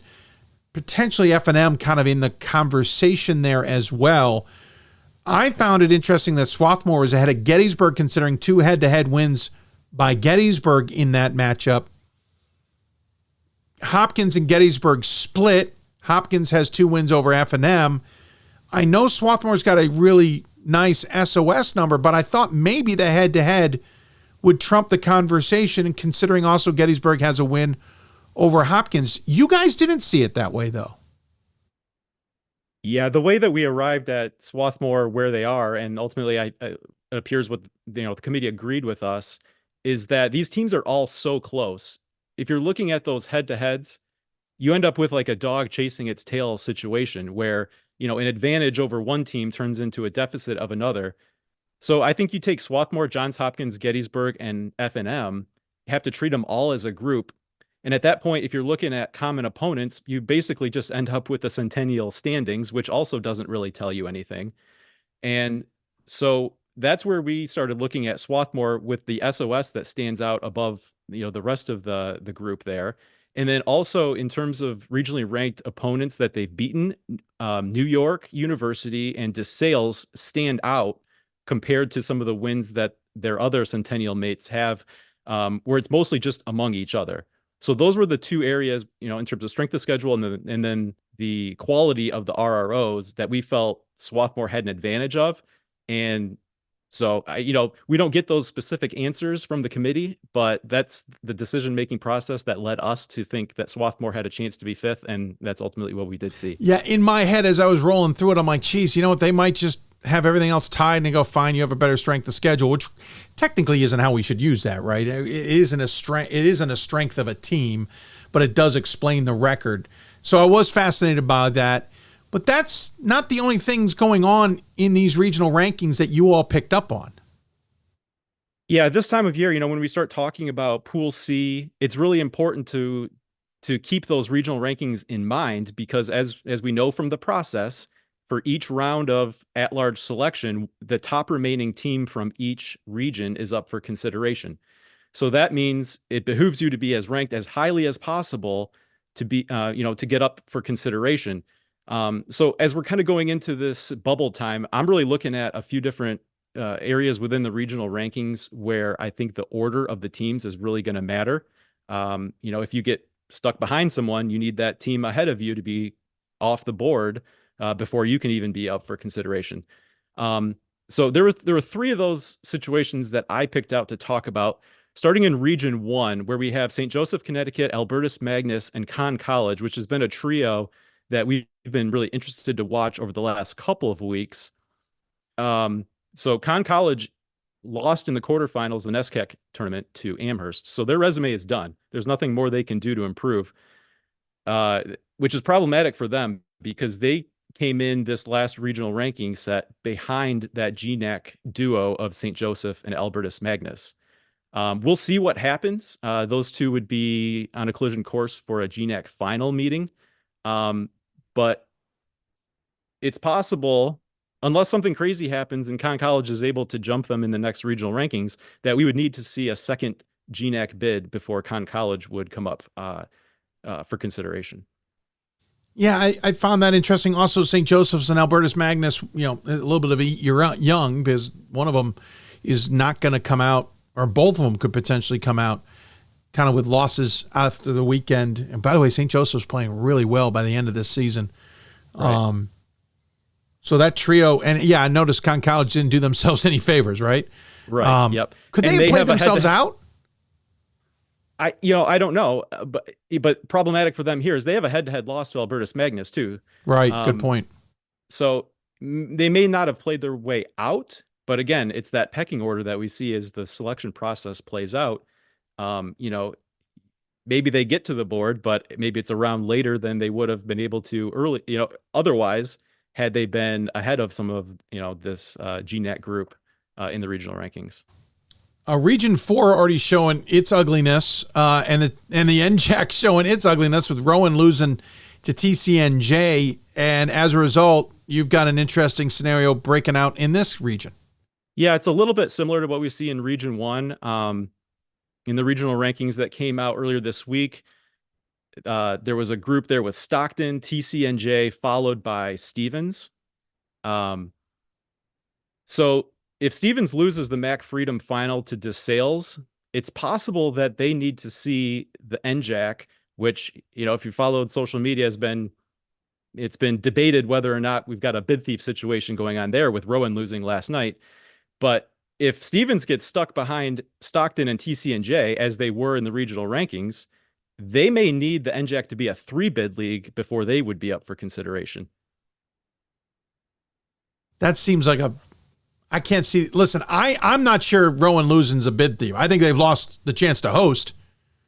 I don't see how they won't get in, but I think they've definitely lost the chance to host. Rowan will be safely in, but at this point we have a bid going to either Stockton or TCNJ from the Pool A, which prior to the NJAC tournament, it could have been that the NJAC was just going to be a 1-bid league. I see what you're saying now. Okay, fair. And that's bad news for Stevens no matter what, because you don't want to get stuck behind either of them. Definitely don't want to get stuck behind both of them. Right. And they entered the week behind both of them, and now Stockton and TCNJ have made their run to the NJAC finals. So to feel comfortable, Stevens probably just needs to beat DeSales in that MAC Freedom Championship game. Otherwise, they're going to really want to see a run on NJAC teams to be able to get to the board. Well, and if Stevens beats DeSales, that could be a bid thief as well, based on what we're talking about here, because Stevens has such an outside chance. Safely in. Correct. Yeah, fascinating. Region 7, your favorite, sir. And I know this is going to cringe you a little bit, but you have to talk about a rival. Yeah, so yes, that's right. Hopefully it doesn't get me in any trouble to talk about a hypothetical in which Hope beats Calvin, but here we go. So all right, I want to talk about the 6th and 7th ranked teams in Region 7 from this past week. Hope jumped Mount Union to take that 6th spot. Mount Union is in the 7th spot. Mount Union's been in the top 25 poll every week this season, but they have a very tenuous position on making the NCAA tournament. The winning percentage is okay. The strength of schedule is good, but there's just not a lot in that results versus regionally ranked opponent category that's going to stand out. In fact, it stands out to the negative. So being behind Hope is problematic for them, especially when you look at what each team has coming up. Hope has a matchup in the MIAA semifinal with Calvin. Mount Union is matched up with Heidelberg. If Mount Union loses to Heidelberg, they might just be out. Now, if they beat Heidelberg, they certainly remain in the mix. But with Hope playing Calvin, if Hope beats Calvin, that will be a bigger resume add for Hope than for Mount Union. So in that scenario, like, Hope has a better opportunity to maintain that advantage they have over Heidelberg or over Mount Union than Mount Union has just by beating Heidelberg. So I think for Mount Union, they're going to want to not only win, but really be rooting for Calvin to knock out Hope to try to reverse that ranking at the 6th, 7th spot in Region 7. Well, I mean, I know you want Calvin to beat Hope for a lot of reasons, but that certainly is an interesting breakdown of how that all could play out. I agree. I think Mount Union loses. I think even losing in the title game could be risky with enough upsets out there, and we could lose 2 of our 4, maybe 3 of our final 4 from last year, if not all of them. It's crazy how this is kind of all playing out this season. All right, games to watch. And I love the first one you listed for me, because this one we are talking about in our group as well.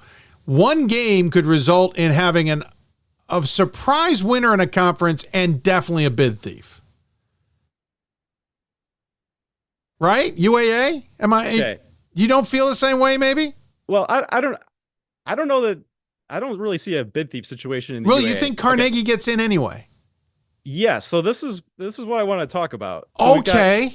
Carnegie Mellon is at Case Western Reserve Saturday in their final UAA regular season game.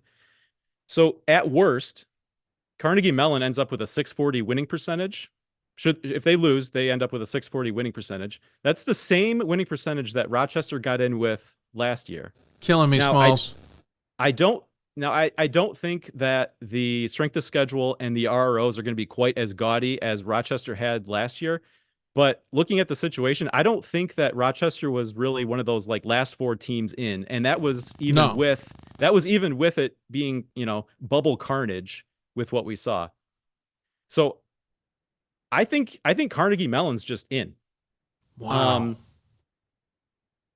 not only are they going to have a good strength of schedule, the RROs are going to look really good.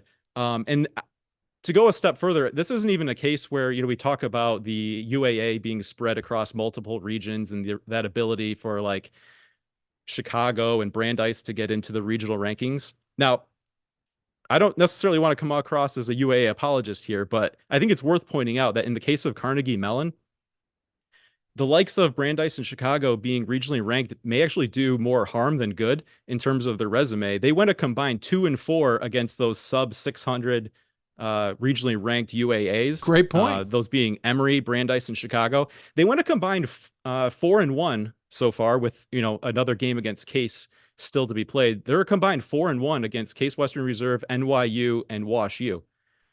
So, from going through mock selections in the past, once you get to sort of like the middle to late rounds, there's just not a lot of options that have these kind of wins on their resume. So I think the winning percentage, even with a win, is going to be good enough for Carnegie Mellon. The strength of schedule is going to be really strong. And I think the question RROs just becomes, the question might become, okay, great, you beat some top teams, but you couldn't beat those below. That might be the conversation, and who knows which way they go on that. Maybe it is, but don't be surprised if Carnegie Mellon's just in regardless. No, fascinating. Now, something interesting. I think if Case wins this game, I think that they probably have a lock on one of those top 4 overall seeds. No, I agree. I think their resume will have been bolstered and doorstep of winning the conference if NYU can't get it done against Brandeis. And we've known Brandeis to pull off some big wins this year. By the way, quick update. Three-pointer missed by Shenandoah with a couple seconds left, and Randolph-Macon survived 71-68 in overtime. All right, Loris Co. Why is that a game, obviously, other than it's just a bonkers ARC, that we should be watching them? Yeah, I think the American Rivers has very clearly 3 bids that are safe at this point between Nebraska Wesleyan, Co. and Dubuque. Loris is right there, has been right there with them. Just the one difference between them and the rest of the group there is they've got a strength of schedule that's been right around the 500 mark. It's probably the one weak spot in all of the American Rivers resumes. I don't think that they would be necessarily out with a loss, but a win really helps Loris. This game against Co is going to be a boost to their strength of schedule no matter what happens. But adding that win means another game that's going to also boost their SOS. And I think at that point, Loris probably enters the lock category as well. And as far as Co goes, this conference tournament is such a gauntlet. Whoever emerges out of it as the champion will have added to their resume like across the board. And I think an American Rivers hosting situation in the opening weekend of the tournament is really on the table, and probably the winner of this conference tournament is the favorite to get to host. Well, Dale Wellman, if he doesn't host, wants to be sent somewhere with good food. Of course, he'd take the hosting opportunity at Nebraska Wesleyan. So 6-1, half dozen. We'll see where it plays out. Nebraska Wesleyan is just in a tough spot mileage-wise. It might be interesting how they can get teams to them, but you might need to fly teams anyway, and that might be the perfect excuse to fly them to Nebraska Wesleyan with somebody else who may be close and pull it all off. Very true. Another one that jumped out at me, we talked about this already with Region 5. One of your games is Swarthmore at Gettysburg, and certainly with their rankings, that is key. I'll luckily be in attendance for said game, 6 o'clock Eastern on Friday evening on GettysburgSports.com and the Centennial Conference Digital Network. Sorry, it just rattles off sometimes, off my mind. It's great to get a plug in. Yeah, I got a plug, right? Swarthmore, Gettysburg beat Swarthmore last time on the 27th. And then beat them back. That was January 27th. Beat them back on the 6th as well. The second game was closer at home. The first game was not but still somewhat a competition. But from your perspective, what's the ramifications of this game? Well, I wouldn't call this a win and in, but I think the winner of this game stands a better pool seed chance than the winner of the Johns Hopkins and Franklin and Marshall. Agreed. Yeah, I see what you're saying. Yeah. And just starting with Swarthmore here, teams would love to have that bye into the semifinals, right? But I think think given the problem with Swarthmore's resume was the lower winning percentage, it probably helps them to have to play that quarterfinal game, right? It's an opportunity to play an additional game, get an additional win. Good point. It was against an Ursinus opponent that wasn't going to tank their strength of schedule. So I think that's probably to their advantage. Now, it's an additional game that they have to make on this run here. So we'll see if, sometimes the tanks run empty. But yeah, I think given what we talked about in the regional ranking picture entering this week, Swarthmore's sitting the best in terms of any sort of Pool C viability out of the Centennial. So we'll see what happens. Another game on your list was Pomona Pitzer, Claremont Mudd Scripps. I mentioned this one earlier. Of course, this is the group of 5 schools who are going to literally walk across the street to play one another. Can they play half at one gym and half at the other? Just a thought. It might as well. I always take it. I have a hard time taking it seriously that this is actually a road game either way. Right? Road game. Then they literally walked across the street to play this game. I know this was brought up on our chat a couple of days ago, and I said it at the beginning of the show. This does have a lot of ramifications because if the SCIAC's going to be a 3-bid league, and there's a possibility. My read is the right team has to win this game, right? Like if it goes the other way, it maybe doesn't help that chance. Yeah, I think it's more likely the SCIAC is a 1-bid league than a 3-bid league. And I would call this game certainly not a win and in, but a win and more like a win and keep hopes alive. In terms of Pomona Pitzer and Claremont Mudd Scripps, you look at their resumes and each has some advantages and disadvantages. Claremont Mudd Scripps has already a win over Kalu, which is an RRO of quality that Pomona Pitzer can't match right now. But Pomona Pitzer has the overall better strength of schedule. I don't know. I don't feel great about SCIAC Pool C chances in general, but certainly the winner of this game will feel better. Again, going back to the order in the regional rankings, probably the winner of this game is ahead of the other, right? And so, like I said, it's more of a keep hopes alive type thing. Probably just want to win the Pool A bid. But the winner of this maybe gets to the table sooner, and then it's just a matter of who they're being compared with. Another game coming up later today that you picked up on. You think, interesting enough, you think Virginia Wesleyan is a lock to get in, but this is an interesting game ahead of us today because it's the Marlins and the Quakers. Yeah, this time of year, Dave, we talk so much about the bubble and in and out and tournament implications.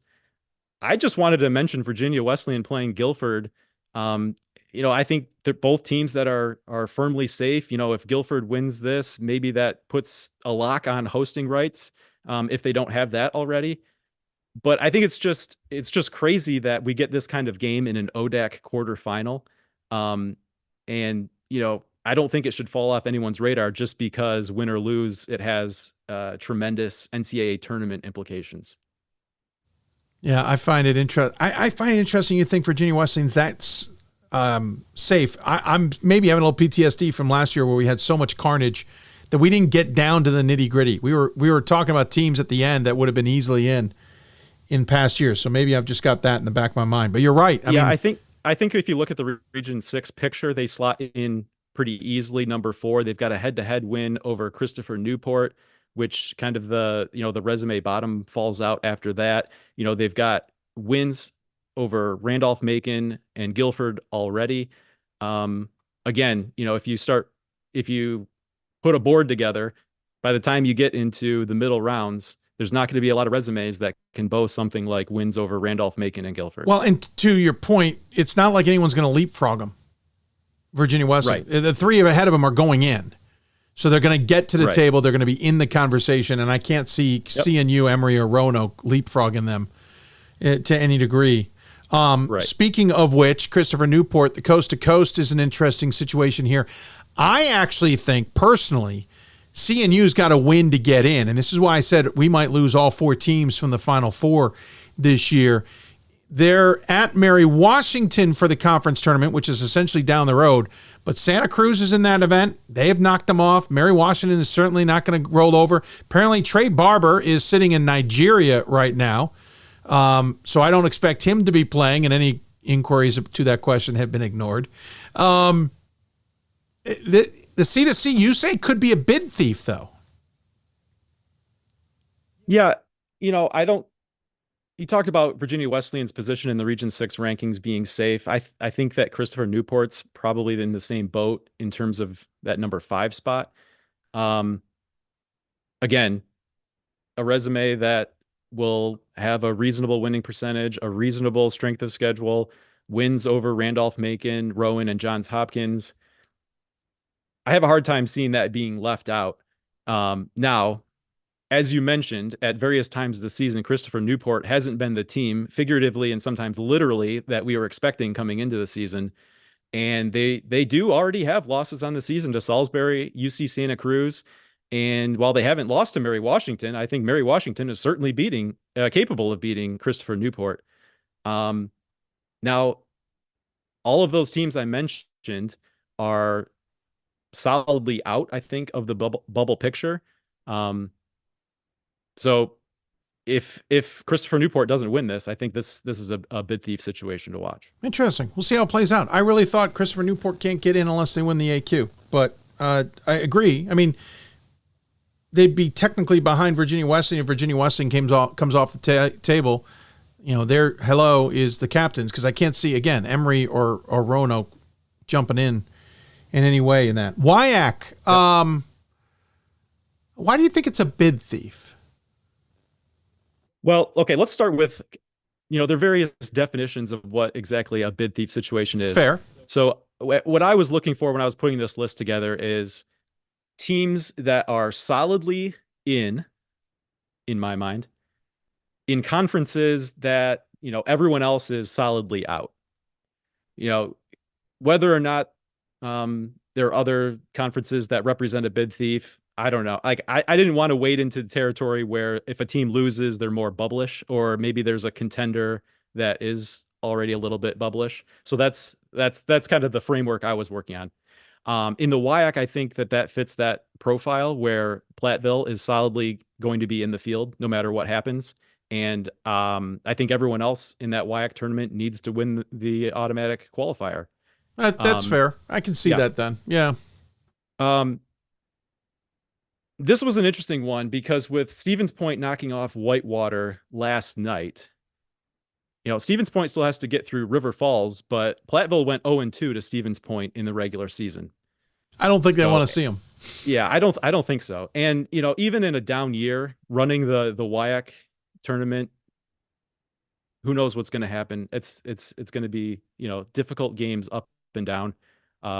Again, I think by definition, a bid thief playing out is unlikely to happen, right? It involves an upset somewhere. So is it likely that Platteville doesn't win? Maybe it's not likely, but I think this is one to watch. No, fair point. I see that point. Little East, I find this interesting because I thought one thing that had happened in recent weeks was that WestCon had really bolstered their resume. No, not WestCon. Sorry. Nope, that's on me. My brain just... Sorry. Nichols, WestCon's going to have, the winning percentage will look good. The strength of schedule is not going to look good, though. That's the problem for them. Yep. No, I had the right place, right? I had the right conference. Am I in the right conference? This happens every once in a while. My brain just takes a side turn and thinks of its own little stuff in its own head. Keene State, WestCon, I got it right. Yeah. Sorry. So I did think they had bolstered their resume, but you're saying that the SOS just isn't going to bring it to the table. Yeah, I don't think so. Again, I think this is another situation like we talked about with Platteville. Keene State solidly in. I think WestCon is solidly out. But it's interesting to bring up Keene State and WestCon, right? They split the regular season. Both games were single-digit games. Would it be a shock if WestCon took out Keene State in a conference tournament final? I don't think so. I think it's a real possibility. And if you're looking for where the bid thieves might come from, this is one to talk about. No, agreed. From that perspective, yes. I think that's definitely a bid thief. I thought maybe WestCon, because of that win over Keene, had maybe kind of entered the conversation. But you're right, the SOS isn't the strongest at all. Hey, I know we went through a lot, Zach. You spent a lot of good time here, and we were running late anyway, but that was good. And I hope everyone can take away from that. There's a lot of moving parts ahead of Sunday. As we saw last year, there were so many bid thieves last year that it just absolutely turned over the apple cart when it came to at-large selection. So there's a lot to watch on. Anything else that's jumped out at you that you're keeping an eye on coming into the weekend? I don't think there's anything like in particular. It's just, this is a fun time of year to, the all the talk about what could happen or what might happen. It's just fun to find out what does happen. Agreed. And that's what makes it both exciting but also challenging for a guy like me who picks up gigs wherever he can find them. Guarantee you I'm going to be sitting at a game where I'm working with an eye squarely on some basketball game that is unrelated to what I am doing. Hey, Zach, appreciate the time. Welcome to the show. Thanks for all that. I'm glad you worked it out with your alma mater, by the way, despite your allegiances apparently to Hope. But you get one more chance to yeah, I see. That's one way to. You can put lipstick on a pig, right? Curious though, Hope Calvin semifinals. Who you got? Listen, we just saw Calvin go in to the MTI Center and take out Trine. I'm not worried about returning to the MTI Center to play Hope. Let's go Knights. All right, sir. Well played. I figured I had to take a shot at it and see what you might do. Hey, thanks for the time. I appreciate it. We'll look forward to having. All right, we'll see you in Fort Wayne. Yeah, I'm looking forward to seeing you in Fort Wayne and at least toasting on a brewski or something. Sounds good. Awesome. Zach, take care. Thanks for your time, sir. Bye-bye. Zach Snyder joining us here on the Hoopsville Hotline. Great breakdown from him. Again, update, Randolph-Macon got past Shenandoah in overtime. Shenandoah missed 2 3-pointers at the end that would have tied the game. We'll take another break. When we come back, we'll just wrap the show up. We'll get things tidied up here on the broadcast. Thank you for tuning in, everybody. We'll do some business, as it were, when we come back. We've got more schools than Division I, more fans than Division II, more upsets than March Madness. There's nearly 850 programs with over 11,000 games leading to 2 national championships. And we've been covering it all for over 2 decades. From Eastern to Occidental, from Puget Sound to Piedmont, from Southwestern to the University of New England, and from Hope to Calvin. Nobody covers Division III basketball like we do. We're D3Hoops.com at www.d3hoops.com. Coach of the Year, Administrator of the Year, All-America Team, Wade Trophy. The WBCA doesn't just honor coaches, but players, administrators, and much more. The WBCA strives to honor those who have contributed to the advancement of women's basketball. Celebrate the present, honor the past, look to the future.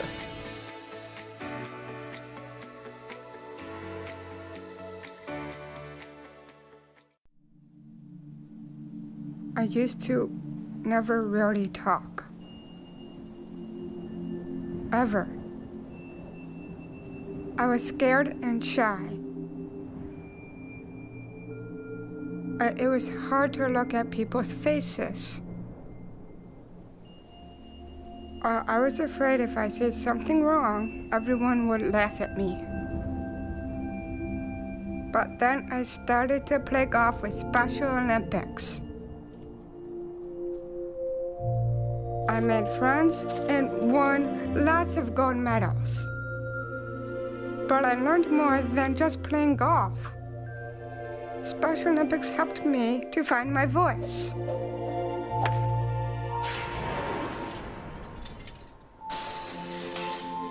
And now everyone else is speechless. Division III allows you to give yourself to other things. Having that free time allows me to pursue the things that I want to pursue. Division III athletics affords students the opportunity to, engage in the other interests in their campus and in their lives outside of that sport. It allows you to just be able to do everything you want to do. I wouldn't change it for the world.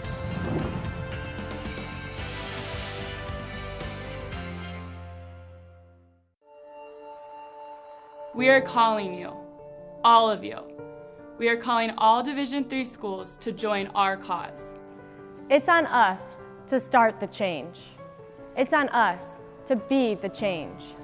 It's on us. It's on Division III. It's on all of us to stop sexual assault. Welcome back to Hoopsville, everybody. As we wrap up this supersized Thursday edition, if you got questions for us, you can always join us on Twitter or X, Instagram, Threads, etc. at D3Hoopsville or hashtag Hoopsville. You can email us, hoopsville at d3sports.com. We're live simulcasting and can be found on Facebook at facebook.com/D3Hoopsville. And we're live simulcasting always on YouTube at D3, hoopsville.com or youtube.com/D3Hoopsville. That's how you get a hold of us, and feel free. Again, already one result in the books today with Randolph-Macon getting past Shenandoah in overtime in the ODAC tournament. To quote Matt Snyder on social media, the ODAC tournament is just the best. It is. I just wish we weren't playing games on Sunday at such a late time in the day. I wish that we could find a better way to get this done and dusted earlier. Maybe even not even playing Sunday, but playing Saturday. Though that's not easy. I realize that. I also wonder if there's some grumblings in the conference about, for some schools, the costs of it all. But I digress. All right, so here's the deal. If you want to keep track of what's going on in the tournaments throughout the rest of the weekend, you got to make sure you're logging on to d3hoops.com because you got the men's and women's conference trackers there. Keeping track of all the games that are going on, results that are taking place, even updates as best we can on who we think are the at-large options. So if a team X wins, who might have an at-large opportunity at it. We got those conference trackers running. You can find them on the front page. For example, today, the men's one, I'm actually double checking this. The men one says Wednesday, Rowan and Hood knocked out. The women's one says Wednesday, tracking women's tournaments. So that's how you can get there. By the way, I think the final one of the quintessential series of stories is up on the website too. Fascinating read of books. Quintessential D3 Moment. It's part 3 of a series. Part of the book, Pipeline to the Pros, How D3 Small College Nobodies Rose to Rule the NBA. This is written by Ben Kaplan and Danny Parkins. The book is in pre-sale right now, and they've written a few stories about it. I think some people have gotten the book. I think because I heard from at least one coach about this book who thought it was fascinating. Those stories are on D3 Hoops as well. Of course, regional rankings too, and then our efforts here at Hoopsville. It is a busy time of year. We've got a lot to tackle on it. Wally Wabash, our good friend on the football side of things, had a great tweet just a while ago. He says, D3 Championship Weekend, and if you're a casual adjacent fan, here's who you need to be reading, watching, hearing. D3 Bubble, D3 Hoops, D3 Hoopsville, D3 Datacast, Matt Snyder, Ryan Scott, Bob Quillman, OAC Ball Show, that's Ryan Winnable, and Riley Zayas. He forgot Scott Peterson in that group. We'll tag Scott as well. He's certainly worth it. Zach Snyder, who was just on the show too. Certainly the fun ones to bring on and talk. So it is a fun time of year.